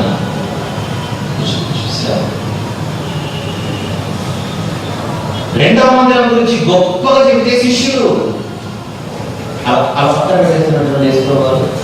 సీరియస్ తీసుకున్నా లైట్ తీసుకున్నాడు, పక్కన పెట్టేశాడు. ఎందుకు? ఆయన తెలుసు ఆల్రెడీ ఒక మందిర నిర్మాణం ఆయన చేత ప్రారంభమైంది, ఆయన చేత ప్రారంభమైంది. అందులోకి ఎవరు వచ్చేసారని చెప్పిన ప్రవక్త అన్యజనులు కూడా వస్తారు. ఈ కడవరి మందిరానికి మరొక పేరు, అదే దేవుని ఇల్లు. చెప్పండి, కడవరి మందిరానికి ఉన్న మరొక పేరే దేవుని ఇల్లు.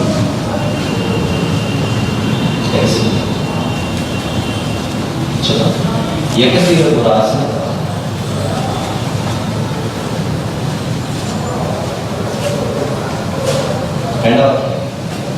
ఎఫెసీయులు అంటే తెలుసు కదా, అన్ని జనులు అర్థమీదేవిలోకి వరకు పౌలు గారి చేతిలోకి రావడం. 11వ వచనం నుంచి అది చదువుకోవాలి, ఖచ్చితంగా చదువుకోవాలి. చదువుతున్నాను ఎఫెసీ పత్రిక 2:11 నుండి నేను చదువుతున్నాను. అందరికీ అది చూడండి. కాబట్టి మునుపు శరీర విషయంలో అన్యజనులై ఉండి, ఎఫెసీయులారా, మునుపు శరీర విషయంలో అన్యజనులై ఉండి శరీరమందు చేతితో చేయబడిన సున్నతి గలవారనబడిన వారి చేత, సున్నతి గలవారు అనబడిన వారి చేత అంటే యూదుల చేత, సున్నతి లేని వారనబడిన మీరు అంటే అన్యజనులైన మీరు ఆ కాలమందు ఏ కాలమందు యేసు ప్రభు రాకముందు, యేసు ప్రభు చెల్లిపెద్ద రాయబడిన పద్ధతి, ఆయన రాకముందు ఆ కాలమందు ఇశ్రాయేలుతో సహపౌరులు కాక పరదేశులను, వాగ్దాన నిబంధనలు లేని ప్రజలను, నిరీక్షణ లేని వారును, లోకమందు దేవుడు లేని వారునై ఉండి క్రీస్తుకు దూరస్తులై ఉంటారని మీరు జ్ఞాపకం చేసుకోండి. మీ గతమంతా ఆయన ముందు దూరస్తులైన మీరు ఇప్పుడు క్రీస్తు యేసునందు క్రీస్తు రక్తము వలన సమీపస్తులై ఉన్నారు. ఆయన మన సమాధానమై ఉండి మీకును మాకును పుట్టిన ద్వేషమునగా విజృంభకమైన ఆత్మ గల ధర్మశాస్త్రము తన శరీరమందు కొట్టివేయుట చేత మధ్య గోడను పడగొట్టి మన ఉభయులను ఏకం చేసెను. ఇచ్చు సందేశించు ఈ ఇద్దరిని తన యందు ఒక నూతన పురుషునిగా సృష్టించి తన శిలువ వలన ఆ ద్వేషమును సంహరించి దాని ద్వారా ఇద్దరిని ఏక శరీరముగా చేసి దేవునితో సమాధానపరచవలెనని ఇలా చేసిన వరకు ఆయనే మన సమాధానకారకుడై ఉన్నాడు. 17 మరియు ఆయన వచ్చి దూరస్తులైన మీకును సమీపస్తులైన వారిని సమాధాన సువార్త ప్రకటించెను. ఆయన ద్వారానే మనం ఉభయులము ఒక్క ఆత్మ యందు తండ్రి సన్నిధికి చేరగలిగి ఉన్నాము. కాబట్టి మీరిక మీద పరజనులను ప్రదేశమున ఉండక పరిశుద్ధులతో ఏక పట్టణస్థులను దేవుని ఇంటి వారునై ఉన్నారు. దేవుని ఇంటిలోకి వచ్చారు. ఇప్పుడు నిజంలారా మీ పాత జీవితాన్ని, పాపం జీవితాన్ని క్రీస్తు రక్తంలో కడుగుకొని బాప్తిస్మం తీసుకుని ఈరోజు మీరు దేవుని ఇంటిలోనికి వచ్చారు. అన్యజనులారా మీరు దేవుని ఇంటిలోకి వచ్చారు. దేవుని ఇల్లే దేవుని మందిరం. ఎఫెసీయులు దేవుని మందిరంలోనికి వచ్చేసారు. ఇది వచనం క్రీస్తు యేసే ముఖ్యమైన మూల రాయి అయి ఉండగా అపోస్తలులను ప్రవక్తలను వేసిన పునాది మీద మీరు కట్టబడి ఉన్నారు. మీరే కట్టబడి ఉన్నారు. మీరు కట్టబడి ఉన్నారు. మీరా? మీరు. మనం కట్టబడడం ఏంటి అంటే ఈ మందిరంలో ఎవరైతే బాప్తిస్మం తీసుకుని లోనికి వస్తారో ఆ మందిరంలో వారు ఒక ఎదుగుగా మారిపోయారు.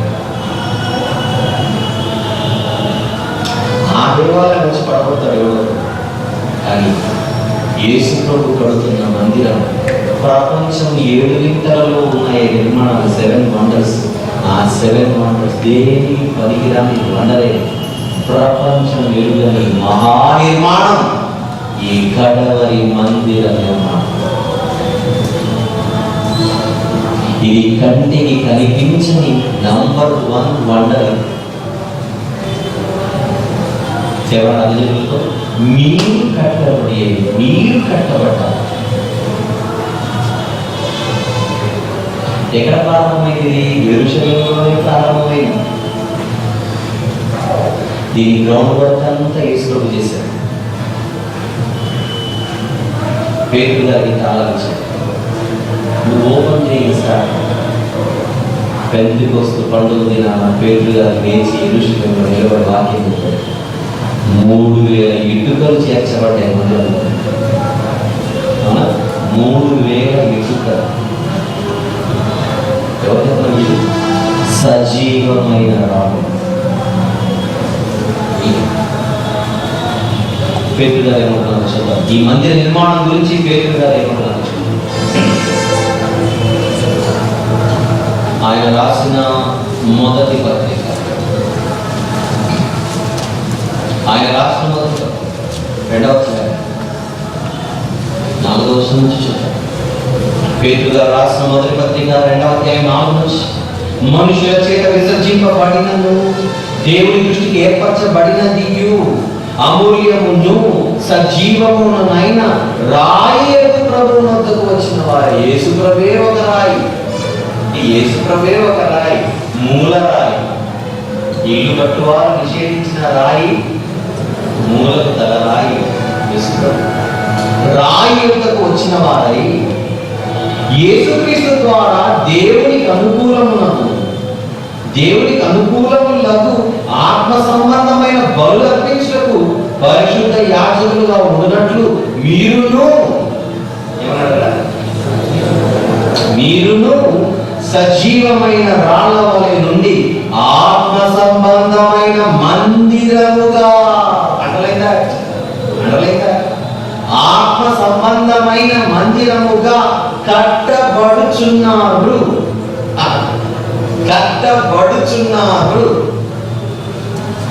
కొత్త నిబంధనలో రాయబడిన ఇది. అప్పటికే రెండవ మందిరం పూర్తయిపోయింది. మరి కైండ్ ఇన్ఫర్మేషన్ హగ్గై గ్రంథంలో మనం మాట్లాడుకుంటున్న రెండవ మందిరం అప్పటికే పూర్తయిపోయింది. రెండవ మందిరం పూర్తయిపోయిన తరువాత క్రొత్త నిబంధనలో పేతురు గారు మాట్లాడుతూ మీరే మందిరముగా కట్టబడుచున్నారంటే ఎన్నో మందిరం చెప్పాడు. ఇది మూడవ మందిరం. ఇదే కడవరి మందిరం. ఈ కడవరి మందిరములో మనకు తెలిసిన ఇటుకలు కనబడవు బయట. ఈ కడవరి మందిరంలో మనకు తెలిసిన రాళ్ళు కనబడవు. ఈ కడవరి మందిరంలో మనం ఇసుకలాగిలో తెప్పించే ఇసుక కనబడదు. ఈ కడవరి మందిరంలో అల్ట్రాటెక్ సిమెంట్ అస్సలు కనబడదు.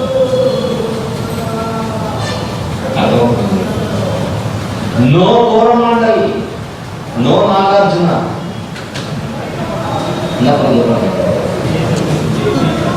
మీకు తెలిసినవన్నీ అవేవి కనబడదు. ఎందుకు అంటే మనమే రాళ్ళని మందిరంలో భలే ఉంది అన్నమాట.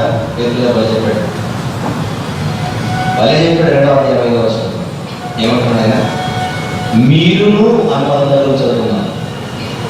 మీరును సజీవమైన రాళ్ల వలె ఉంది ఆత్మ సంబంధమైన మందిరముగా కట్టబడుచున్నారు. ఏదైనా ఇదిగో నేను ముఖ్యమును ఏర్పరచబడినది అమూల్యమునకు మూల రాతిని సియోనులో స్థాపించుచున్నాను.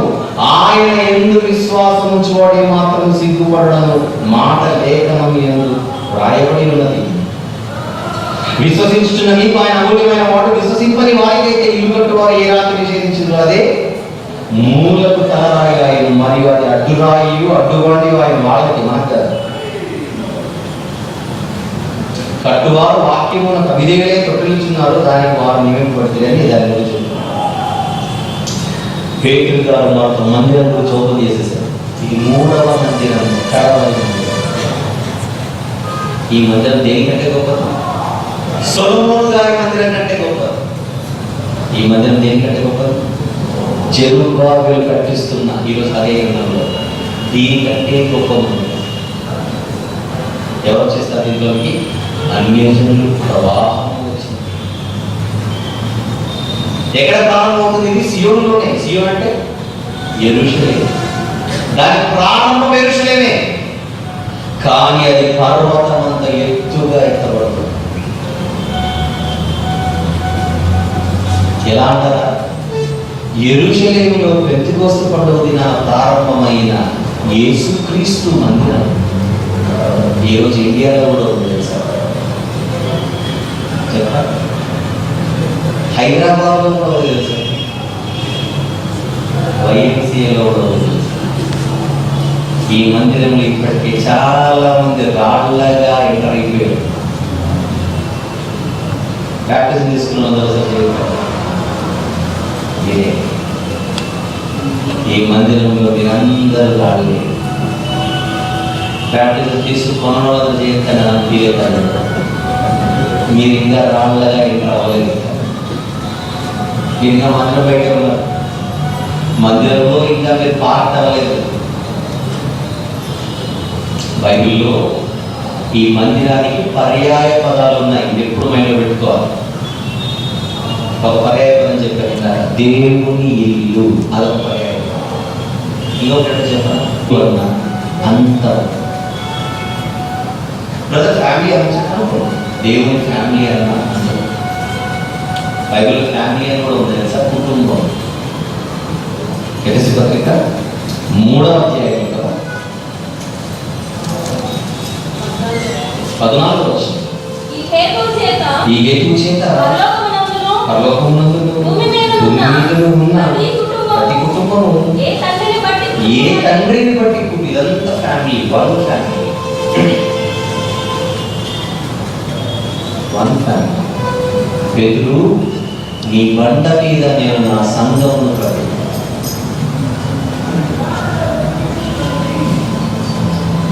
చూద్దాం వచనం, అంటే తెలియని వాళ్ళ కోసం. మత్తయి సువార్త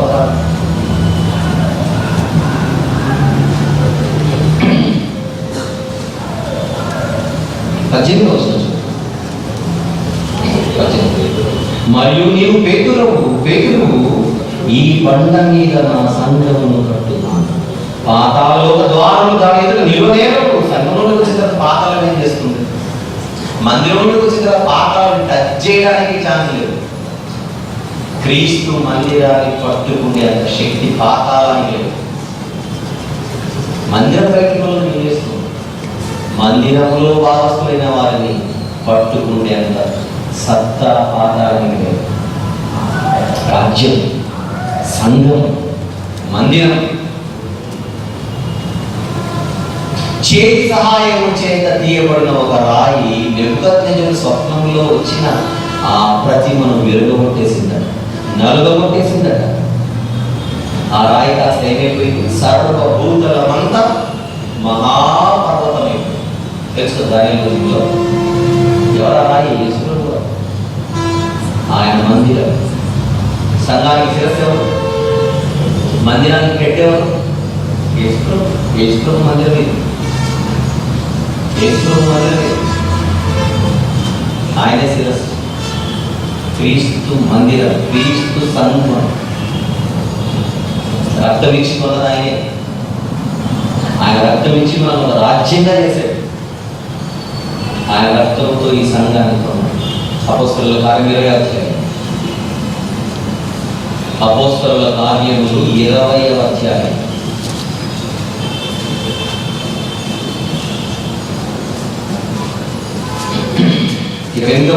దేవుడు తన స్వరత్నం ఇచ్చి సంపాదించిన తన సంఘం. ఎవరి సంఘం? తన సంఘం, తన సంఘం, తన సంఘం. తన అంటే ఎవరు? క్రీస్తు. క్రీస్తు సంఘం. మీరు ఏ సంఘానికి వెళ్తారండి? వంశీయుల సంఘాన్ని అనకండి. వంశీయుడు ఆ సంఘంలో పనివాడు.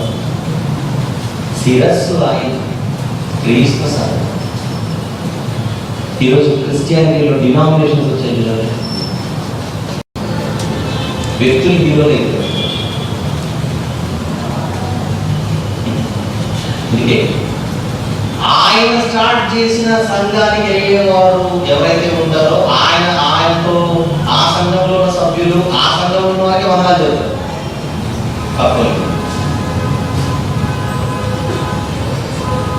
మీరు క్రిస్టియన్స్ అండి. ఏ క్రిస్టియన్ అంటారు మనకి సీరియస్? ఏ క్రిస్టియన్ అంటే మందిరం ఒకటే బాస్. మరి ఏ క్రిస్టియన్? ఈరోజు ఎన్నో డినామినేషన్లు వచ్చాయి కదా. పలానా డినామినేషన్ క్రిస్టియన్వా, లేకపోతే ఈ డినామినేషన్ క్రిస్టియన్వా, ఆ డినామినేషన్ క్రిస్టియన్వా? ఏ క్రైస్తవుడు అంటే ఇప్పుడు మ్యాథ్స్ తో పవర్ ఇంట్రెస్టింగ్ అంటే ఈయన వెళ్ళే డినామినేషన్ సంబంధించిన వాడైతే మనం వాయువాయి, లేకుంటే వాయువాయి. నీకు నాకు సంబంధం లేదు. అవును కదా.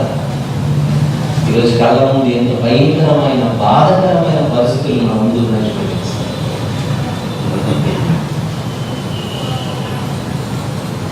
కుటుంబం ఒక ఫ్యామిలీ, ఒక మంది, ప్రభు ఒకటే, బాప్తిస్మం ఒకటే, విశ్వాసం ఒకటే. మనందరికీ తండ్రి అయిన దేవుడు ఒక్కడే, మనమంతా ఒక్కటే. ప్రకటన 5వ అధ్యాయం. ప్రకటన గ్రంథం 5వ అధ్యాయం 9-10 వచనం. ఆ పెద్దలు, నీవు ఆ గ్రంథం తీసుకుని దాని ముద్రను విప్పుటకు యోగ్యుడవు, నీవు వధింపబడిన వాడవై నీ రక్తం ఇచ్చి, ఆయన రక్తం ప్రతి వంశంలోను ఆయా భాషలు మాట్లాడే వారిలోను ప్రతి ప్రజలలోను ప్రతి జనంలోను దేవుని కొరకు మనుషులను కొని మా దేవునికి వారిని ఒక రాజ్యముగాను యాజకులను గాను చేసి ఇది రాజ్యం సంఘం. దేవుడు తన స్వార్థానికి ఏమి సంపాదించాడన్న అపోస్తలుల కార్యంలో సంఘం. ప్రకటనలో ఏమంటున్నాడు? రాజ్యం. సంఘమే రాజ్యం, రాజ్యమే సంఘం, రాజ్యం అనే సంఘమే మందిరం. కట్టబడుచున్న మందిరం. ఈరోజు ఆల్రెడీ మందిర నిర్మాణం జరుగుతోంది. ఏ ఊళ్ళో జరుగుతుంది? ఈ మందిరం చాలా పెద్ద మందిరం, ప్రపంచమంతా జరుగుతుంది. ఈ మందిర నిర్మాణం ప్రపంచం సర్వజనులు రావాలి కదా. సర్వజనులు రావాలంటే శిష్యులారా మీరు సర్వసృష్టికి వెళ్ళండి. సర్వసృష్టికి వెళ్ళి ఏం చేయాలి? సువార్త ప్రకటించాలి. ఇంకా సమస్త జనులను శిష్యులుగా చేయండి. మత్తయి సువార్త 28:19. మత్తయి సువార్త 28:19. కాబట్టి మీరు వెళ్ళి సమస్త జనులను శిష్యులు, సమస్త జనులు, ఓన్లీ యూదులు కాదు, సమస్త జనులు. సమస్త జనులు శిష్యులు అవ్వాలంటే, సమస్త జనులు శిష్యులు అవ్వాలంటే, సమస్త జనులు శిష్యులు అవ్వాలంటే సర్వలోకంలో సువార్త ప్రకటింపబడాలి. ఇప్పుడు సర్వలోకమంతా సువార్త ప్రకటింపబడితేనే సమస్త జనులు మందిరంలోనికి రావాలి. అంటే దేవుడు ఎంత పెద్ద ప్రాజెక్ట్ స్టార్ట్ చేశాడు చెప్పండి. 2000 సంవత్సరాల క్రితం ఈ మందిర నిర్మాణం ప్రారంభమైంది. ఇది 2000 సంవత్సరాల క్రితం స్టార్ట్ అయింది ఈ మందిర నిర్మాణం. ఎంత పెద్దది కాకపోతే ఇంకా కట్టబడుతుంది చెప్పండి. నెహెమ్యా గారట యెరూషలేము ప్రాకారాన్ని 52 రోజుల్లో కట్టేశారు. నెహెమ్యా గారు. కానీ ఇది 52 రోజుల్లో కట్టేది కాదు. వందలు వేల సంవత్సరాలుగా ఈ మందిరం కట్టబడుతూనే కడవరి మందిరం క్రీస్తు మందిరం, క్రీస్తు సంఘం. ఆయనే శిరస్సు. ఈ సందర్భంలో మాట్లాడుతున్నాను. ఎవరైనా సంఘాలు స్టార్ట్ చేస్తే, ఎవరైనా ఫెలోషిప్ స్టార్ట్ చేస్తే దానికి మీరు ఆయన పేరే పెట్టాలి. అది క్రీస్తు సంఘం. అది క్రీస్తు సంఘం. నేను స్టార్ట్ చేశాను కదా నా పేరు పెట్టుకోకూడదు. నేను రక్తం దాచలేదు అన్నాను. నేను శిరస్సుగా నేనంటే వంశీ గారి సంఘానికి వెళ్తాను. నమస్కారం ఆ మాట అనేది అంటాడు. నాన్ను కొడతాడు, అది కొడతాను. నువ్వే కూడా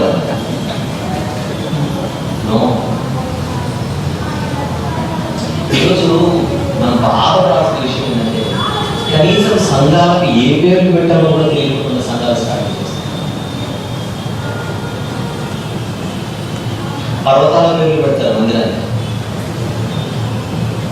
ఇంకా ఊర్ల పేర్లు పెడతారు మందిరానికి, కోనేటి పేర్లు పెడతారు మందిరానికి.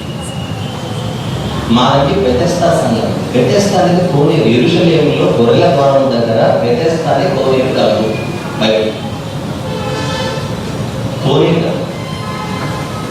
మాది బెత్లెహేం సంఘం. బెత్లెహేం అంటే ఊరి పేరు. మాది యెరూషలేము సంఘం. యెరూషలేములోనే యేసును జమ్మింది. ఊర్ల పేర్లు, పర్వతాల పేర్లు, కొండల పేర్లు, ఇంకా కోనేటి పేర్లు ఇవన్నీ పెట్టకూడదు. మీకు నచ్చకున్నా నా ప్రాబ్లమే లేదు. లేకపోతే నేను సీడీ అందరూ చూస్తారు. ఈ పేర్లు గల మందిరంలో ఉండే వాళ్ళు కూడా చూస్తారు. నన్ను బయట తిట్టుకుంటారని తెలుసు. I don't care. చెప్పాలి కదా, నేను చచ్చిపోయేలో చెప్పకుండా చచ్చిపోయాను. ఎందుకు చెప్పలేదు అని తెలుసా? ఇంకా గడ్డలు దొరుకుతాను.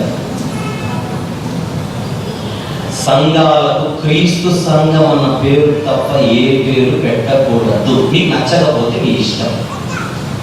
ఇంగ్లీష్లో దాన్ని చర్చ్ ఆఫ్ క్రైస్ట్ అంటారు, లేదా చర్చ్ ఆఫ్ జీసస్ క్రైస్ట్ అంటారు. బైబిల్ అదే ఉంది పేరు. దేవుని సంఘం అని ఉంది. నిన్న పేరు దేవుని సంఘం, చర్చ్ ఆఫ్ గాడ్ అని కూడా ఉంది బైబిల్లో. క్రైస్ట్ చర్చ్ అని పెట్టుకోవచ్చు అని అడుగుతారు. ఇక్కడ క్లారిటీ ఇస్తారు. క్రైస్ట్ చర్చ్ అని పెట్టుకోండి, నో ప్రాబ్లం. కాంపౌండ్ నౌన్ అంటారు. ఐఎమ్ ఇంగ్లీష్ మాస్టర్ కదా, నాకు నౌన్స్ గురించి చాలా subjects. That is a compound noun. Christ church is okay, Jesus Christ church okay. ఎందుకంటే మన నోళ్ళు ఎవరో క్రైస్ట్ చర్చ్ వాళ్ళు నిర్వహించుకొని పెడితే క్రైస్ట్ చర్చ్ ఎక్కడ ఉందండి, చర్చ్ ఆఫ్ క్రైస్ట్ పోతే కదా గ్రామాలు కాంపౌండ్ నౌన్స్ అనేవి ఉంటాయి. కాంపౌండ్ నౌన్స్ అంటే తెలుసా మీకు? వైట్ బోర్డ్ అని ఉంటుంది. కాంపౌండ్ నౌన్స్ అంటే చిన్న మాట చెప్తారు, గ్రామ క్లాస్ కాదండి, మీకు తెలియాలి. వైట్ బోర్డ్ అంటారు. ఇంగ్లీష్లో వైట్ అనే పదం ఒక సపరేట్, బోర్డ్ అనే పదం ఒక సపరేట్. ఈ రెండు వేరు పదాలను కలిపితే అది కాంపౌండ్ వర్డ్ అవుతుంది. అది కాంపౌండ్ వర్డ్ అవుతుంది. వైట్ కి సపరేట్ ఒక పదం డిక్షనరీలో, బోర్డు ఒక సపరేట్ పదం. కానీ వైట్ ని బోర్డుని కలిపి ఒక పదం వచ్చేసింది, కొత్త పదం. ఏ పదం అది? White board. అదే పదం అది. రెండు పదాలను కలిపితే వచ్చిన ఒక కొత్త పదం. That is called compound word. అది వైట్ బోర్డ్ అనే ఒక వస్తువు పేరు కనుక నౌన్ కనుక కాంపౌండ్ నౌన్ అయింది. అంటే కొంతమంది ఇంగ్లీష్ పైన సరైన అవగాహన లేకుండా క్రైస్ట్ చర్చ్ కాదండి, చర్చ్ ఆఫ్ క్రైస్ట్ అంటే చర్చ్ ఆఫ్ క్రైస్ట్ కూడా కరెక్టే గ్రామటికల్ గా, చర్చ్ ఆఫ్ జీసస్ క్రైస్ట్ కూడా కరెక్టే. నేను స్టార్ట్ చేసి ఇప్పుడు మీకు అసలు ఇదంతా ఇప్పుడు మనం కూడుకునే సావాసంలో ఏం పేరు అనుకుంటున్నారు? Church of Jesus Christ. రేపు పొద్దున చర్చ్ ఆఫ్ క్రైస్ట్ ఉంది కదా బైబిల్లో, మీరు చర్చ్ ఆఫ్ జీసస్ క్రైస్ట్ పెట్టారంటే దానికి పూర్తి పేరే లీగల్ కాదు. నేను క్రీస్తు సంఘం అనట్లా, యేసు క్రీస్తు సంఘం అనుకుంటున్నా. మనసంతా మనసులో నుంచి మీరు ఫీల్ అవ్వాలి. హకీంపేట మీరు వస్తే ఒక బోర్డు కనబడుతుంది బయట. హకీంపేటలో మన బిల్డింగ్ ఏదో బోర్డు అందులో పైన ఏముంటుందో చెప్పనా? చర్చ్ ఆఫ్ జీసస్ క్రైస్ట్ అది పెట్టారు. సంఘం లేదా మందిరం ఆయనకు బాడీగా వర్ణించబడింది బైబిల్లో. ఆయనకు భార్యగా కూడా వర్ణించబడింది. తెలుసు, భార్యగా సంఘము ఆత్మీయంగా యేసులో వర్ణించబడిందా లేదా? భార్య పక్కన ఎవరి పేరు పెట్టాలి? భర్త పేరు పెట్టు, ఊరి పేరు పెట్టాలి. సోనియా తర్వాత ఏమొస్తుందో చెప్పండి, చెప్పండి సార్. గాంధీ ఇటలీ పెట్టుకోండి, గాంధీ ఏమి పెడతారు? సోనియా ఇటలీ గాంధీ. ఊరి పేరు పెట్టాలి, భర్త పేరు రావాలి, సోనియా గాంధీ. భార్య పేరు భర్త పేరు కలిసి. సంఘం భార్య అయితే భర్త పేరు పెట్టు. నేను ఏమంటున్నాను? నేను ధర్మంగా మాట్లాడుతున్నాను, అన్యాయంగా మాట్లాడుతున్నాను. నేనేమన్నాను? సంఘం అంటే భార్య ఏంటి, భర్త పేరు పెట్టండి అంటే నువ్వు అన్యాయంగా దుర్మార్గుడు, దుష్టుడు మీరంటే నేను ఓకే. పుట్టగానే ఎవరికి అన్నీ తెలియదు.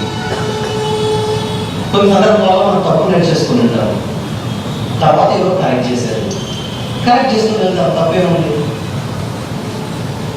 ఎవరు ఆల్రెడీ నేను వేరే పేరు పెట్టుకున్నానండి, నేను ఇప్పుడు మార్చలేనంటే బోర్డే కదా మార్చు, కొత్త బోర్డు పెట్టు. ఇంకొక చెప్పాలి, అలా అయితే బోర్డు పెట్టుకుంటే పర్లోకం వస్తుందా? నో. బోర్డు ఒక్కటి పెట్టుకుని ఇంట్లో కూర్చొని చేయాల్సింది చేయకుండా బోర్డు ఉంది కదా బయట అంటే బోర్డు తిప్పేస్తాడు దేవుడు. బయట అక్షరాలు చర్చ్ ఆఫ్ క్రైస్ట్ నుండి, అక్షరాలు చర్చ్ ఆఫ్ జీసస్ క్రైస్ట్ నుండి. ఇప్పుడు నేనే ఉన్నాను, మా బిల్డింగ్ బయట చర్చ్ ఆఫ్ జీసస్ క్రైస్ట్ అని ఉంది, నా వద్దకేమో క్రైస్ట్లో లేదు. మళ్ళీ ఆ పర్లోకం వస్తుందా చెప్పండి. లేకపోతే యేసులోకి వచ్చినప్పుడు ఎందుకు ఇవ్వాలి రా అని అడుగుతారు. బోర్డు ఉంది కదా అంటే బోర్డు ఉంది అని ఇద్దరు కొడతారు. బ్రతుకులో క్రైస్ట్ ఉండాలి, బోర్డులోనే కాదు.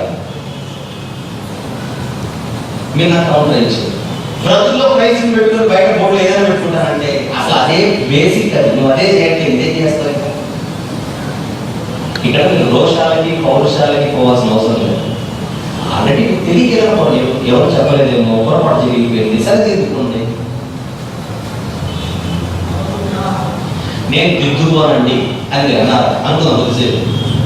నాకు దిద్దుబాటంటే ఇష్టం లేదంటే నేను దిద్దుకోనండి అంటారు. అలా ఇది మీకోసం వచ్చిన 50 అంటే ఒకవేళ మీకు ఇష్టం లేకపోతే, ఎందుకంటే నేనేమన్నా నాకు లేదు, నువ్వెవరు అంటారు. నాకెందుకు గొడవ, అదే మీకు మిమ్మల్ని దేవుడు అప్పగించేస్తే నేను సేఫ్ ఉండొచ్చు. 50వ కీర్తన 17వ వచనం గట్టి చదవండి. దిద్దుబాటు నీకు అసహ్యము కదా. రెండోసారి దిద్దుబాటు నీకు అసహ్యము కదా. ముచ్చటగా మూడోసారి దిద్దుబాటు నీకు అసహ్యము కదా. దిద్దుబాటు నీకు అసహ్యము కదా. నీవు నా మాటలను నీ వెనుక ప్రోత్సహించదు. నీవు దొంగ. 20వ వచనం చెప్తాను. దిద్దుబాటు లేకుండా బ్రతుకుతున్న నీవు దిద్దుబాటు అసహ్యమైన వాళ్ళతో దేవుడు చెప్తున్నమాట. నేను కనుక ఎంటర్ అయితే యాక్షన్ స్టార్ట్ చేస్తే ఎవడు ఆపలేడు, నీ ఇష్టం. ఎలా ఉందన్నమాట. ఇప్పుడు నేనేం చెప్తున్నాను, వాక్య ప్రకారంగా తప్పు దిద్దుకోండి అని. తప్పు దిద్దుకోండి. తిమోతి పత్రికలో మరి నాకు ఆ లైసెన్స్ ఉందో లేదో కూడా మీరు చూడాలి. 2వ తిమోతి గారి 2వ 3:17 చూద్దాం. 3:16-17. దైవజనుడు సన్నద్ధుడై ప్రతి సత్కార్యములకు పూర్ణంగా సిద్ధపడి ఉండినట్లు దైవావేశము వలన కలిగిన ప్రతి లేఖనము ఉపదేశించుటకు, ఇక ఖండించుటకు, ఇక తప్పు దిద్దుటకు, నిత్యం శిక్ష చేయుటకు ప్రయోజనకరమై ఉన్నది. తప్పు దిద్దమని చెప్పాడు, అదే ప్రయత్నం నేను చేశాను. ఒకవేళ దిద్దుబాటు మీకు అసహ్యమైతే, దిద్దుబాటు అసహ్యమైతే ఆయన ఎంటర్ అవుతాడు, నేను సైడ్ అయిపోతాను. ఆయన ఎంటర్ అవుతాడు, నేను సైడ్ అయిపోతాను. ఆయన ఎంటర్ అయితే ఏమంటాడు, నేను ఎంటర్ అయితే ఎవరిని లోపలేదు. ఆయన ఎంటర్ అయితే ఏమవుతుందంటే పెద్ద ఏం కాదు, జలపలేమో వస్తుంది. ఆయన ఎంటర్ అయితే పెద్ద ఏం కాదు. మనుషులు ఎంటర్ అయితే మౌత్ వాష్, ఆయన ఎంటర్ అయితే టోటల్ వాష్.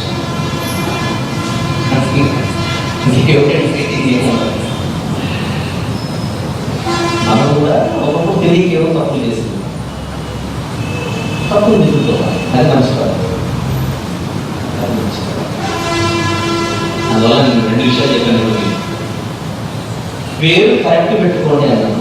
2, పేరు ఒక్కటి కరెక్ట్ పెట్టుకోవాలి, బతుకు కరెక్ట్ పెట్టుకోకపోతే పర్లేదు. పేరు కరెక్ట్ ఉండాలి అండ్ బ్రతుకు కరెక్ట్ ఉండాలి.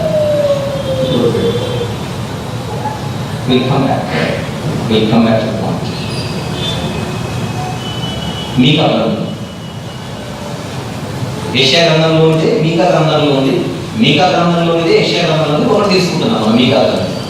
ఈ మందిరంలో ఏం జరుగుతుందో చూద్దాం. మొదటి నుంచి 4వ అధ్యాయం మొదటి నుంచి. అంత్యదినంలో యెహోవా మందిర పర్వతములో శీఘ్రమున స్థిరపరచబడి కొండల కంటే ఎత్తుగా ఎత్తపడగా ప్రవాహం వచ్చినట్లు జనులు దానిలోకి వత్తురు. కాబట్టి ఆ కాలం అన్ని జనులు అనేకులు వచ్చి సీయోనులో నుండి ధర్మశాస్త్రము, యెరూషలేములో నుండి యెహోవా వాక్కును బయలు వెళ్ళును. యాకోబు దేవుని మందిరమున యెహోవా పర్వతమున మనం వెళుదాము రండి. ఆయన తన మార్గముల విషయమే మనకు బోధించును, మనం ఆయన త్రోవలలో నడుచుకుందామని చెప్పుకుంది. ఎంత జరిగిందో లేదో ఆలోచిస్తే, ఒకరోజు దేవుని వాక్యం వినడానికి ఒక అన్యుడు ఒక గొప్ప బోధకుని ఇంటికి పిలిపిస్తున్నాడు. ఎవరో చెప్పండి, క్లూ ఇచ్చారు. కొర్నేలి అనే అన్యుడు మంచి బోధకుడైన పేతురు గారిని ఇంటికి పిలిపించుకొని ఆయన తన ఇంటి వారందరికీ, తన దగ్గర వాళ్ళందరికీ వాక్యం చెబితే పరిశుద్ధ వారు క్రీస్తు మందిరంలోకి వచ్చేస్తారు. ఎప్పుడైతే ఒక వ్యక్తి పాత జీవితానికి పశ్చాత్తాపడి ఈ మందిరంలోకి వచ్చేస్తాడో ఆ వ్యక్తి లేదా వ్యక్తులు ఏమనుకుంటారంటే, మీకు అక్కడ 4వ అధ్యాయం 3వ వచనం. ఆయన మధ్యవర్తి అనేక జనులు న్యాయం తీర్చును, దూరంగా నివసించు బలముగా అనేక తిరుగుచును. వారు ఎప్పుడైతే ఈ మందిరంలోకి వచ్చేస్తారో వారు ఏం చేస్తారట, తమ ఖడ్గములను నాగటి నక్కులుగాను తమ ఈటలను మచ్చుకక్కులుగాను సాగబోతుందంటే, అంతకు ముందు ఆయుధాలు ఏవైతే వాడి ఉంటారో ఆయుధాలన్నిటికీ పడేస్తారు. ఎక్కడ వచ్చిన తర్వాత క్రీస్తు రాజ్యంలోని లేదా సంఘంలోనికి లేదా మందిరంలోనికి వచ్చిన తర్వాత వీళ్ళ బ్రతుకులే మారిపోతుంది. మారణాయుధాలు పట్టుకున్న చేతులు కాస్త ఆయుధాలనే పట్టుకోవట్లేదు. ఇంకా జనము మీదికి జనము ఖడ్గము ఎత్తగా ఉండును. యుద్ధము చేయ నేర్చుకున్న జనులు ఇక మానవ యుద్ధం ఎందుకు, హింసనే వీళ్ళు కోరుకోవట్లేదు, ఇక యుద్ధాలు ఎందుకు. జనం మీది జనం ఇక లేవాలి. ఇదంతా ఎక్కడ జరుగుతుంది? క్రీస్తు మందిరంలో జరుగుతుంది. మందిరం బయట కాదు, మందిరం బయట కాదు, మందిరంలో ఇది జరగదు. మందిరంలో జరగదు. ఎప్పుడైతే ఒక వ్యక్తి మందిరంలోకి వస్తాడో అన్నిటిని వదిలేస్తాడు. అలా వదిలేసిన వాడు ఎవరైనా ఉన్నారా అని అడిగితే అపోస్తలుడైన పౌలు గారు. ఆయన తిమోతికి పత్రిక రాస్తూ పూర్వమందు నేను హింసకుడను, పూర్వమందు ఆ మాట చాలా ముఖ్యం. తిమోతి గారికి రాయబడిన మొదటి పత్రిక మొదటి పత్రిక 12వ వచనం. పూర్వం అంటే ఎప్పుడు? మందిరంలోనికి రాకముందు, మందిరంలో రాయిగా మారకముందు. పూర్వము దూషకుడను, పూర్వము హింసకుడను, పూర్వము హానికరుడనైన నన్ను తన పరిచర్యకు నియమించి నమ్మకమైన వాణిగా ఎంచినందుకు నన్ను బలపరిచిన మన ప్రభువైన క్రీస్తు యేసుకు కృతజ్ఞుడనై ఉన్నాను. తెలియక విశ్వాసం వల్ల చేసింది కనుక కనికరింపబడింది. దిద్దుకో అన్నాడు, దిద్దుకున్నాడు. దిద్దుబాటు నాకు అసహ్యమైతే చేశాను అంటే తెలియక చేశాను, తప్పు దిద్దుకున్నాను. ఈ రోజు నేను మారిపోయాను. గలతీ పత్రిక మరొక మాట చూద్దాం. గలతీ పత్రిక మొదటి అధ్యాయం 13వ వచనం చూద్దాం. 13వ వచనం మళ్ళీ ఇక్కడే మాట చెప్తున్నాడు. పూర్వమందు మందిరంలోకి రాకముందు యూద మతస్థుడనై ఉన్నప్పుడు, మందిరంలో లేనప్పుడు మతంలో ఉండేవాడే. మందిరంలోకి వచ్చాను, అప్పుడు మతంలో ఉన్నప్పుడు ఎలా ఉంది? నేను దేవుని సంఘమును, అంటే మందిరాన్ని, సంఘం అంటే ఎవరు? సజీవమైన రాళ్ళు, మనిషి, మట్టి కాదు, మనిషి. సంఘం అపరిమితంగా హింసించి నాశనం చేయించు నా బ్రతుకులో కొనసాగేవాడు. హింసకుడు, నాశనం చేసేవాడు పౌలు గారు. అపోస్తలుల కార్యం 9వ అధ్యాయం ముందుగా 7వ అధ్యాయం చివరి వచనం చూద్దాం. 7:60 స్టెఫెను మోకాల్లోని ప్రభువా వారి మీద ఈ పాపం మోపకమని గొప్ప శబ్దంతో మందిరంలోకి వచ్చిన ఆయన క్షమిస్తున్నాడు. ఆల్రెడీ స్టెఫెను మందిరంలో ఉన్నాడు. ఈ పాపం మోపకమని గొప్ప శబ్దంతో పలికిన ఈ మాట పలికి గురించిన సౌలు అతని చావునకు సంబంధించిన మందిరం బయట నడుదంతా కత్తి పట్టాడు. 3వ వచనం 8వ అధ్యాయం 3వ వచనం. సౌలు అయితే మందిరం బయట ఉన్నాడు కనుక, సంఘంలోకి రాలేదు కనుక ఇంటింట జొచ్చి పురుషులను స్త్రీలను ఈడ్చుకుని పోయి చెరసాలలో వేయించి సంఘమును పాడు చేయించుండేది. అదే ప్రొఫైల్ మందిరంలోనికి రాకుండా. 9వ అధ్యాయం మొదటి వచనం 2వ వచనం. సౌలు ఇంకను ప్రభు యొక్క శిష్యులను బెదిరించుటయును హత్య చేయుటయును తనకు ప్రాణాధారమైనట్లు ప్రధాన యాజకుని యొద్దకు వెళ్ళి ఈ మార్గమందున్న పురుషులైనను స్త్రీలైనను కనుగొని వారిని బంధించి యెరూషలేమునకు తీసుకొని వచ్చిన దమస్కులోని సమాజంలో వారికి పత్రికలు ఇమ్మని అడిగాడు. ఇది ఆయన ప్రొఫైల్. మందిరం బయట వాళ్ళు మందిరంలోకి వచ్చిన తర్వాత ఏం జరిగింది? ఇలాగనే పత్రులు పడాలని పట్టుకున్నాడా? ఇంటింటా వచ్చి ఏం చేశాడైనా? పురుషులను స్త్రీలను ఈడ్చుకొని పోయాడు. మందిరం బయట ఉన్నాడు. మందిరంలో భాగం అయిపోయిన తర్వాత ఆయన పరిస్థితి ఎలా ఉంది? అపోస్తలుల కార్యంలో చూడండి 14వ అధ్యాయం. అపోస్తలుల కార్యం 14వ అధ్యాయం 19వ వచనం. అంత్యోక్య నుండి ఈకొనియ నుండి యూదులు వచ్చి జనసమూహములను తమ పక్షంగా చేసుకొని పౌలు మీద రాళ్ళు రువ్వి, ఈయన రాళ్ళు కొట్టలేదు, ఈయన మీదనే రాళ్ళు రువ్వి అతను చనిపోయేనని అనుకుని పట్టణము వెలుపలి అతనిని ఈడ్చిరి. అపోస్తలుల కార్యంలో ఇతనే ఈడ్చాడు. ఇక్కడికి వచ్చేసరికి అదే అపోస్తలుల 8వ అధ్యాయంలో ఇతనే ఈడ్చాడు. 14వ అధ్యాయంలో వచ్చేసరికి ఇతనినే ఈడుస్తున్నాడు. అప్పుడు ఫైటింగ్ చేసినప్పుడు చేయడా మర్చిపోయాడా? చెప్పండి. ఫైటింగ్ మర్చిపోయాడా? నో, ఫైటింగ్ వదిలేసాడు. వదిలేడా మర్చిపోయాడా? చెప్పండి. వదిలేసాడు. నో కత్తి, నో ఈటే, నో ఆయుధం. స్టెఫెన్ చావుకి ఇదే సంబంధించాడు. స్టెఫెన్ గారు ఏ ఆయుధాలు పడతారు? ఇప్పుడు పౌలు గారినే హింసిస్తున్నారు. ఆయుధం జోలికి వెళ్ళారు. కారణం మందిరంలోనికి వచ్చారు. మందిరంలోనికి వస్తే ఆ వ్యక్తికి ప్రేమ అనే ఆయుధం వచ్చేస్తుంది. మందిరంలోనికి వస్తే ఆ వ్యక్తికి క్షమాపణ అనే ఆయుధం వచ్చేస్తుంది. మందిరంలోనికి వస్తే సాత్వికం అనే ఆయుధం వస్తుంది. మందిరంలోనికి వస్తే దీర్ఘశాంతం అనే ఆయుధం వచ్చేస్తుంది. మందిరంలోనికి వస్తే మంచితనం అనే ఆయుధం వస్తుంది. మందిరంలోకి వస్తే ఆశానిగ్రహం అనే ఆయుధం వచ్చేస్తుంది. మందిరంలోకి వస్తే దయాళుత్వం అనే ఆయుధం వచ్చేస్తుంది. సంతోషం అనే ఆయుధం వచ్చేస్తుంది. ఇవన్నీ ఏంటో చెప్పండి, ఆత్మఫలాలు. ఆత్మఫలాలే ఆయుధాలు. పౌలు గారు ఇప్పుడు ఆయుధాలు మార్చాడు. ఆత్మఫలాలనే ఆయుధాలు ధరించాడు. శత్రువుల దాడిని ఈ ఆయుధాలు ఎదుర్కొంటాడు. మీకా గ్రంథంలో చెప్పింది అదే. జనం మీద ఇంకా జనం లేవు, అవతరుడు కొడుతున్నా కొట్టించుకుంటాడు. కుడి చెంప మీద పడితే ఎడమ చెంప కాలి. ఇవన్నీ చెప్పింది ఎవరు? యేసు. మనం ఆయన యుద్ధకు వెలుగు రండి, ఆయన మనకు బోధించు. పౌలు గారు వచ్చారు, ఆయన బోధించాడు, మారిపోయాడు. జీవిత సూత్రాలే మారిపోయాడు.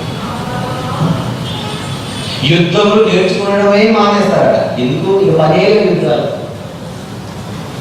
ఎందుకంటే ఇప్పుడు మనం పోరాడుతున్న శరీరాలతో కాదు. పౌలు గారు అన్నమాట 2వ కొరింథీయుల చూద్దాం 10వ అధ్యాయం. కొరింథీ 2వ పత్రిక 10వ అధ్యాయం 3-4 వచనం చెప్తున్నాను. 3-4. మేము శరీరధారులమై నడుచుకొనుచున్నను, శరీర ప్రకారం యుద్ధము చేయము. మా యుద్ధమే మారిపోయింది. 4వ వచనం. మా యుద్ధోపకరణములు శరీర సంబంధమైనవి కావు. ఆయుధాలు మారిపోయాయి, యుద్ధోపకరణాలు మారిపోయాయి. యెషయా గారు చెప్పిన మాట క్రొత్త నిబంధనలో నెరవేరుతుంది. మీకా గారు చెప్పిన మాట క్రొత్త నిబంధనలో నెరవేరుతుంది. మహామందిర నిర్మాణం. మహామందిరం దేనికంటే గొప్పది? సొలొమోను మందిరం కంటే గొప్పది. జెరుబ్బాబెలు మందిరం కంటే గొప్పది. ఈరోజు ప్రపంచమంతా కట్టబడుతున్న యేసుక్రీస్తు మందిరం. ఇదే కడవరి మందిరం. ఇక్కడ ఏముంటుందని చెప్పాడు హగ్గై గ్రంథంలో 2వ అధ్యాయం 9వ వచనం. హగ్గై గ్రంథం 2వ అధ్యాయం 9వ వచనం. ఈ కడవరి మందిరం యొక్క మహిమ మునుపటి మందిరం యొక్క మహిమ మించును. అవును, ఈ మందిరం చాలా గొప్పది అని సైన్యములకు అధిపతి యెహోవా సెలవిస్తున్నాడు. ఈ స్థలమందు నేను సమాధానము నిలుపునను గ్రహించను. ఇక్కడ సమాధానమే ఉండాలి. ఈ మందిరంలో అల్లరి ఉండదు, సమాధానమే ఉండాలి. అది దేవుడు. సమాధానం గొడవలు కాదు, సమాధానం అల్లర్లు కాదు, సమాధానం బురదలుకోవడం కాదు, కక్షలు కాదు. మీలో కక్షలు కలవని క్లోయే ఇంటి వారి వల్ల నాకు తెలియవచ్చినది. కొరంథీ సంఘమా, అది తప్పు. పరిశుద్ధుల సంఘములన్నిటిలో దేవుడు సమాధానమునకే కానీ అల్లరికి కర్త కాదు.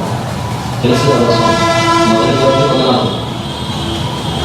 కొరంథీ మొదటి పత్రిక 14వ అధ్యాయం 33వ వచనం. పరిశుద్ధుల సంఘములన్నిటిలో దేవుడు సమాధానమునకే కర్త కానీ అల్లరికి కర్త కాదు. మందిరంలో ఏముండాలంటున్నాడు దేవుడు? సమాధానం. అసూయలు, కుట్రలు, కుతంత్రాలు, కక్షలు. అదే స్వచ్ఛమైన మందిరం, దేవుడు కోరుకున్న మందిరం. ఈ మందిర నిర్మాణం ఎప్పుడు పూర్తవుతుంది? ఎప్పుడు ప్రారంభమైంది? మొదటి రాకడతో. ఎప్పుడు పూర్తవుతుంది? 2వ రాకడతో.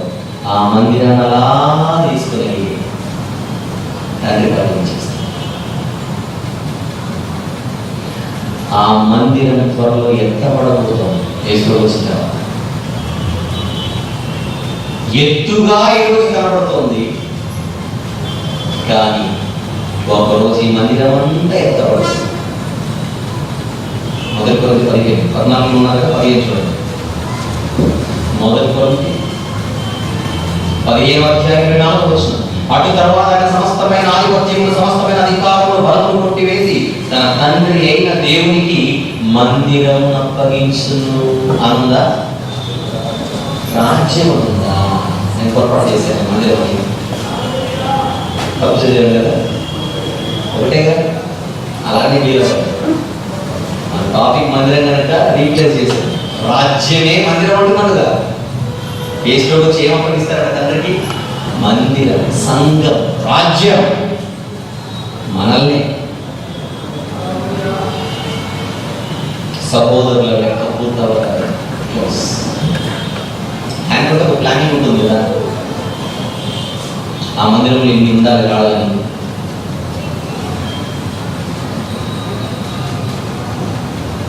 ఈ మందిరం మాత్రమే పైకెళ్ళిపోతుంది. తర్వాత వద్దాంలే అనుకుంటే ఆల్రెడీ మందిరం క్లోజ్ అయింది. ఉంటే ఓడకుంటే తలుపు వేయబడుతుంది. అప్పుడు ప్రళయం వస్తుంది. జరిగింది అదే, జరగబోయేది అదే. ఓడ కట్టబడుతున్నప్పుడే డెసిషన్ తీసుకోవాలి, ఓడలోకి రావాలి. ఓడ పూర్తయిందా, ప్రళయం ప్రారంభం. నోవహు లోపల వెళ్ళిపో, ఇక నేను స్టార్ట్ చేయలేదు. నాకు చాలా ఇంకా నువ్వు కట్టావు, ఇక నేను చేయాల్సిన పని.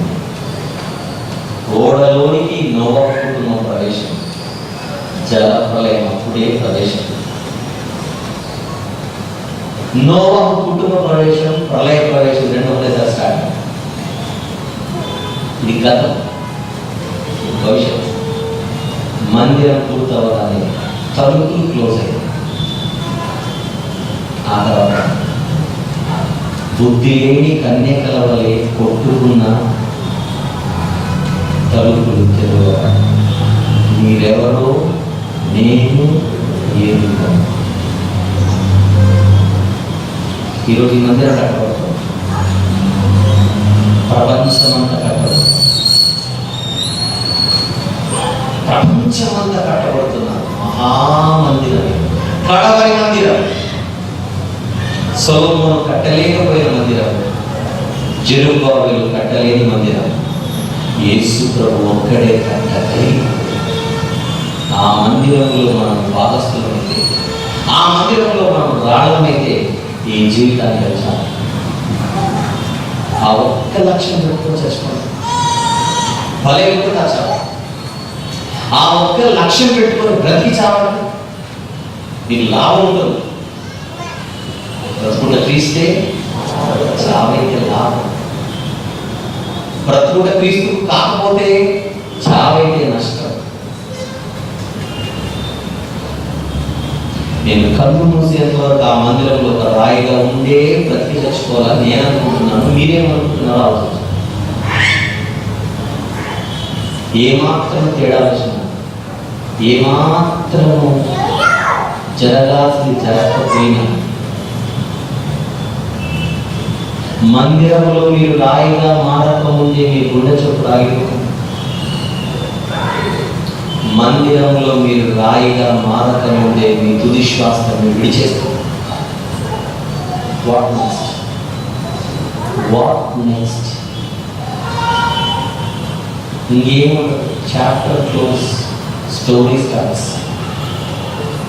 కొత్త స్టోరీ, అదే అంతులేని కథ. నీ ఆత్మ కథ, ఆరని అగ్ని కథ, ఆత్మ చావని కథ. ఆ కథ ఉంది, అది మనకు పట్టకూడదు.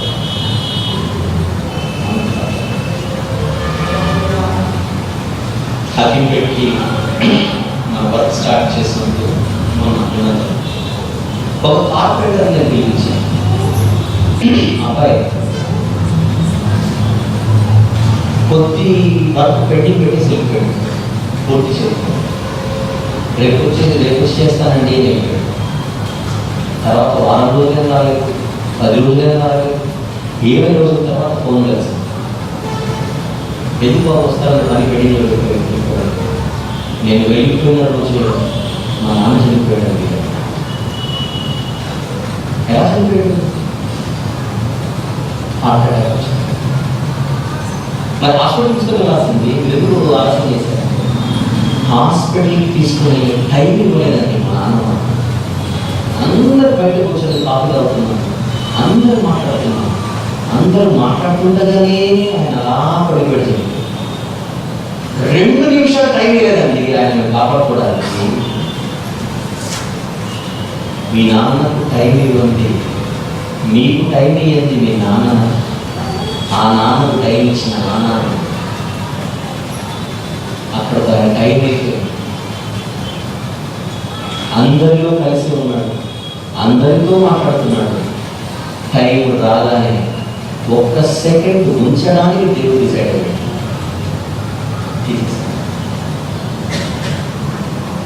అది ఆయన మాత్రమే, ఆయనకు సంబంధించింది మాత్రమే కాదు, భవిష్యత్తులో మనందరికీ జరగబోయేది కూడా.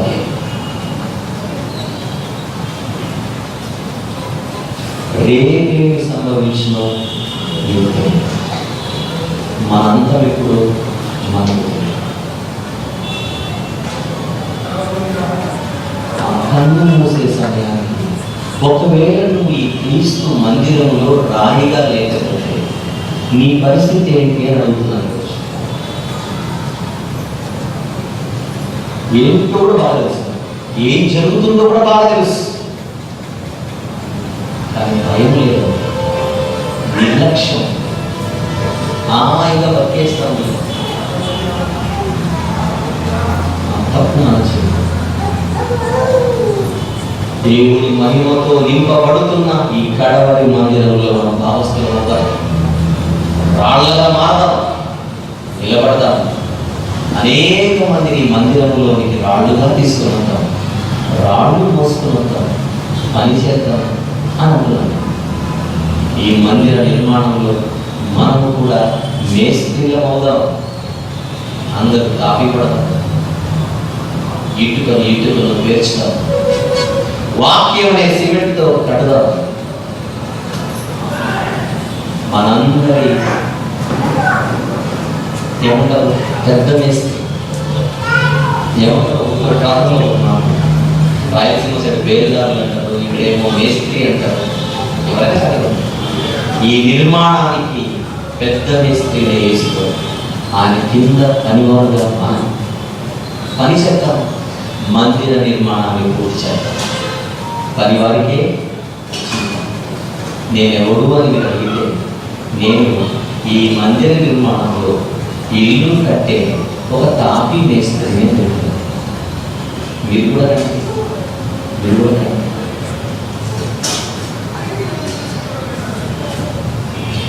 ఈ మాటలన్నీ ఆదివారం వరకు ఉంటాయి కదా.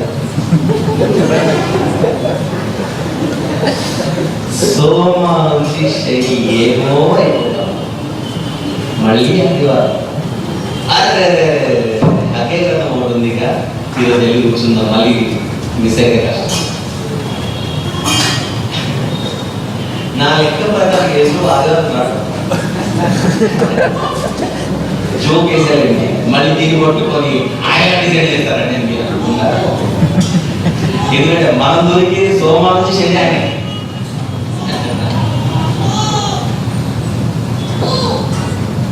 కలిసి పనిచేస్తారు. ఈ మందిరాన్ని మందిరం పనిని నిర్లక్ష్యం చేశారు. హగ్గయి గ్రంథంలోని ఏమన్నారు వాళ్ళు? సమయం ఇంకా రాలేదు, సమయం ఇంకా రాలేదు, చెంపచెళ్ళు అనిపించడం మొదలదే. ఈ పనులు చేసుకోవడానికి టైం వచ్చింది, చేద్దామా టైం రాలేదా? అన్నట్టు చేయడానికి సమయం ఇంకా రాలేదని నేను ఫస్ట్ పార్ట్ మొదలు పెడతాను. ఆల్రెడీ ఆ టైంలో ఉన్నామా, కాకపోతే చేయట్లేదు. ఎందుకంటే సొంత పనులు ఎక్కున్నాయి, మరి అవన్నీ చూసుకోవాలి, అన్నీ అయిపోవాలి. అప్పుడు దేవుడు దిగాలి, తొక్కాలి, అంతవరకు మనకు తెలియదు. అలా జరగకుండా మన జాగ్రత్త.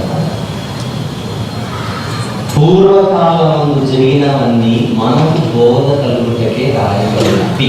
రోమపత్రిక 15:4 పూర్తి చేసుకొని ముందుగా రోమపత్రిక 15:4 అర్జెంటుగా ఫాస్ట్ తీసిన వాళ్ళకి ప్రైజ్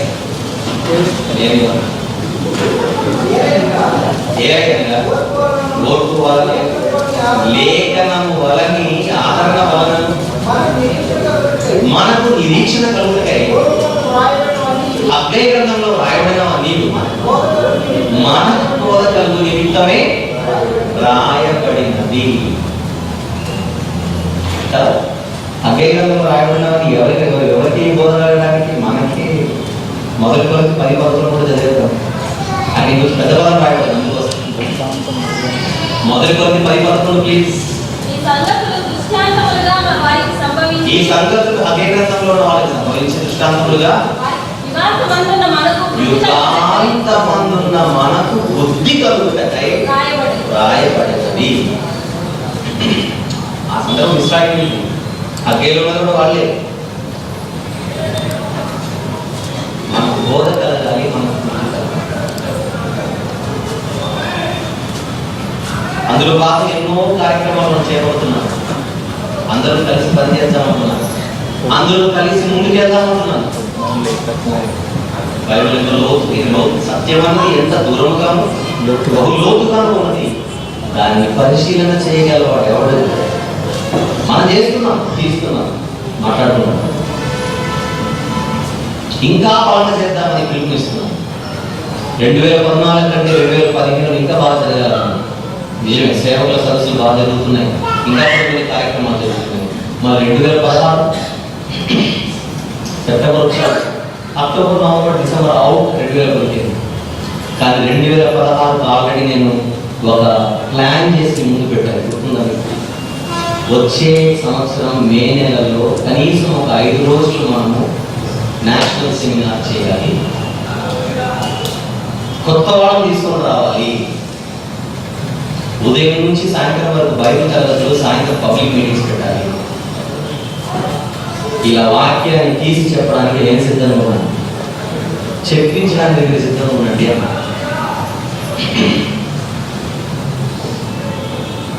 సుమారు మనకు 5 నుంచి 6 లక్షల బడ్జెట్ అని అకామిడేషన్ కానీ మిగిలిన కార్యక్రమాలు అన్నీ కానీ అన్నీ చేయాలి. అందుకు మన వాళ్ళు ఏమో ప్లాన్ చేస్తారని చెప్పారు. మనకంటే ఎక్కువసార్లు అడిగితే అపార్థం చేస్తున్నారు. అడగడం మానేస్తే అసలుకి కోరాలి, అసలుకి మోస్తుంది. ఇక మేము వచ్చినప్పుడు కూడా నా ఎవరికి గుర్తుంది. నా ముందు 2 ఆప్షన్స్ ఉంది. అడగడం మానేద్దామా, గుర్తు చేద్దాం. గుర్తు చేస్తే అపార్థం చేసుకుంటారు, అడగడం మానేస్తే పని ఆగిపోతుంది. ఏం చేయాలి? అందువలన ఇక దీని గురించి నేను ప్రస్తావించాను, దీన్ని వదిలేస్తున్నాను. ఎందుకంటే ఎప్పుడైతే డబ్బు గురించి మాట్లాడతామో మనిషిని అర్థం చేసుకోవడం కంటే అపార్థం చేసుకోవడం. ఇదే వచ్చే సంవత్సరం మే మాసంకు సంబంధించినది నేను మాట్లాడాను. ఎందుకంటే నాకు కూడా ఇబ్బందిగా ఉంది ప్రతిసారి మాట్లాడాలి. ఆల్రెడీ దీంట్లో కమిటీ మెంబర్స్ నేను సెలెక్ట్ చేశాను. ఇక్కడ ఎవరో కమిటీ మెంబర్స్ 1, 2, 3 కదా, ఇక్కడ 3 ఉన్నారు. మా మధ్యలో సతీష్ గారు కానీ, అక్కడున్న దావీదు గారు కానీ, అక్కడున్న బెంజమిన్ గారు కానీ ఆల్రెడీ కమిటీ మెంబర్స్ వాళ్ళు ఉన్నారు. మీరు ఎవరైనా కూడా వచ్చే సంవత్సరం మే నెలలో మనం సెమినార్ చేసి ప్రతి సంవత్సరం చేద్దాము, కొత్త వాళ్ళందరినీ తీసుకొని వచ్చి మనం వాక్యం నేర్పిద్దామన్న ఆలోచన వేరే మీకుంటే, చేద్దామని మీరు అనుకుంటే చేద్దాం. అదేదో మీరు వాళ్ళకి చెప్పండి. మీరు మాట ఇవ్వండి, ఎప్పటిలో మీరు ఇవ్వగలరో చెప్పండి. పని చేయగలమో లేదో 1 నెల రోజులు డిసైడ్ చేద్దాం. అంతేనా? ఐజాక్ ఉన్నాడు, ఐజాక్ పేర్లు ఇవ్వమని చెప్పాను. ఐజాక్కి వాళ్ళకి పేరు ఇస్తాను. రైట్, అందరికి ఐజాక్ తెలుస్తుంది. ఇక్కడ ఐజాక్ పేర్లు ఇవ్వండి. ఐజాక్ ఎక్కడ ఉంటాడంటే ఇదిగో మీటింగ్ అయిన తర్వాత నా పక్కనే ఉంటాడు. ఎందుకంటే మాకు ఐజాక్ కనపడలేదని మీరు అంటారు. అలా కాకుండా ఐజాక్ ఎక్కడ కనపడతాడో అడ్రస్ చెప్పారు. ఈరోజు ప్రార్థన అయిపోయిన తర్వాత ఐజాక్ ఇక్కడే ఉంటాడు. ఎవరెవరైతే వచ్చే సంవత్సరం మే మాసానికి దేవుని మందిర నిర్మాణంలో భాగం, మందిరం అంటే హకీంలో ఇల్లు కడుతున్నాను, ఈ కడవరి మందిరం దీని కొరకు మీరు ముందుకు రాగలిగితే వెళ్ళివ్వండి, ముందుకెళ్దాం. లేదంటే దేవుడికి వదిలేద్దాం. ఓకే, హగ్గై గ్రంథము 3వ భాగం అందామా, లేదా 2వ భాగంలో మిగిలిన భాగం. మనం లాస్ట్ వీక్ 2వ భాగం మొత్తం చెప్పలేదుగా. సో 2వ సందేశంలో 2వ భాగం పూర్తయింది. వచ్చే వారం 3వ భాగాన్ని ప్రారంభిస్తాం. ట్రూ విజ్డమ్ మినిస్ట్రీస్ లో భాగమైన ట్రూ విజ్డమ్ ట్రైనింగ్ సెంటర్ 11 సంవత్సరాల నుండి 19 సంవత్సరాల వయసు గల పిల్లలకు రెగ్యులర్ ఎడ్యుకేషన్ తో పాటు బైబిల్ ఎడ్యుకేషన్ ని కూడా అందిస్తున్నది. వీటి వివరములు మరియు మా ఇతర పరిచర్య వివరములను మా అఫీషియల్ వెబ్సైట్ www.truewisdomtv.com లో పొందగలరు. బ్రదర్ ఆర్ వంశీ గారు మాట్లాడిన ఎన్నో అద్భుతమైన ప్రసంగాల డివిడీలు సిద్ధంగా ఉన్నాయి. డివిడీల కోసం మీరు సంప్రదించవలసిన ఫోన్ నంబర్లు 04065554355 లేదా 8106882392. గమనిక, ప్రతి ఆదివారము మధ్యాహ్నము 2:30 నుండి 5 గంటల వరకు ఇంగ్లీష్ ఆరాధన కార్యక్రమము మరియు ప్రతి ఆదివారము సాయంత్రము 5:30 నుండి తెలుగు ఆరాధన కార్యక్రమము YMCA సెకండరీ బ్యాండ్ నందు జరుగును. అందరూ ఆహ్వానితులే.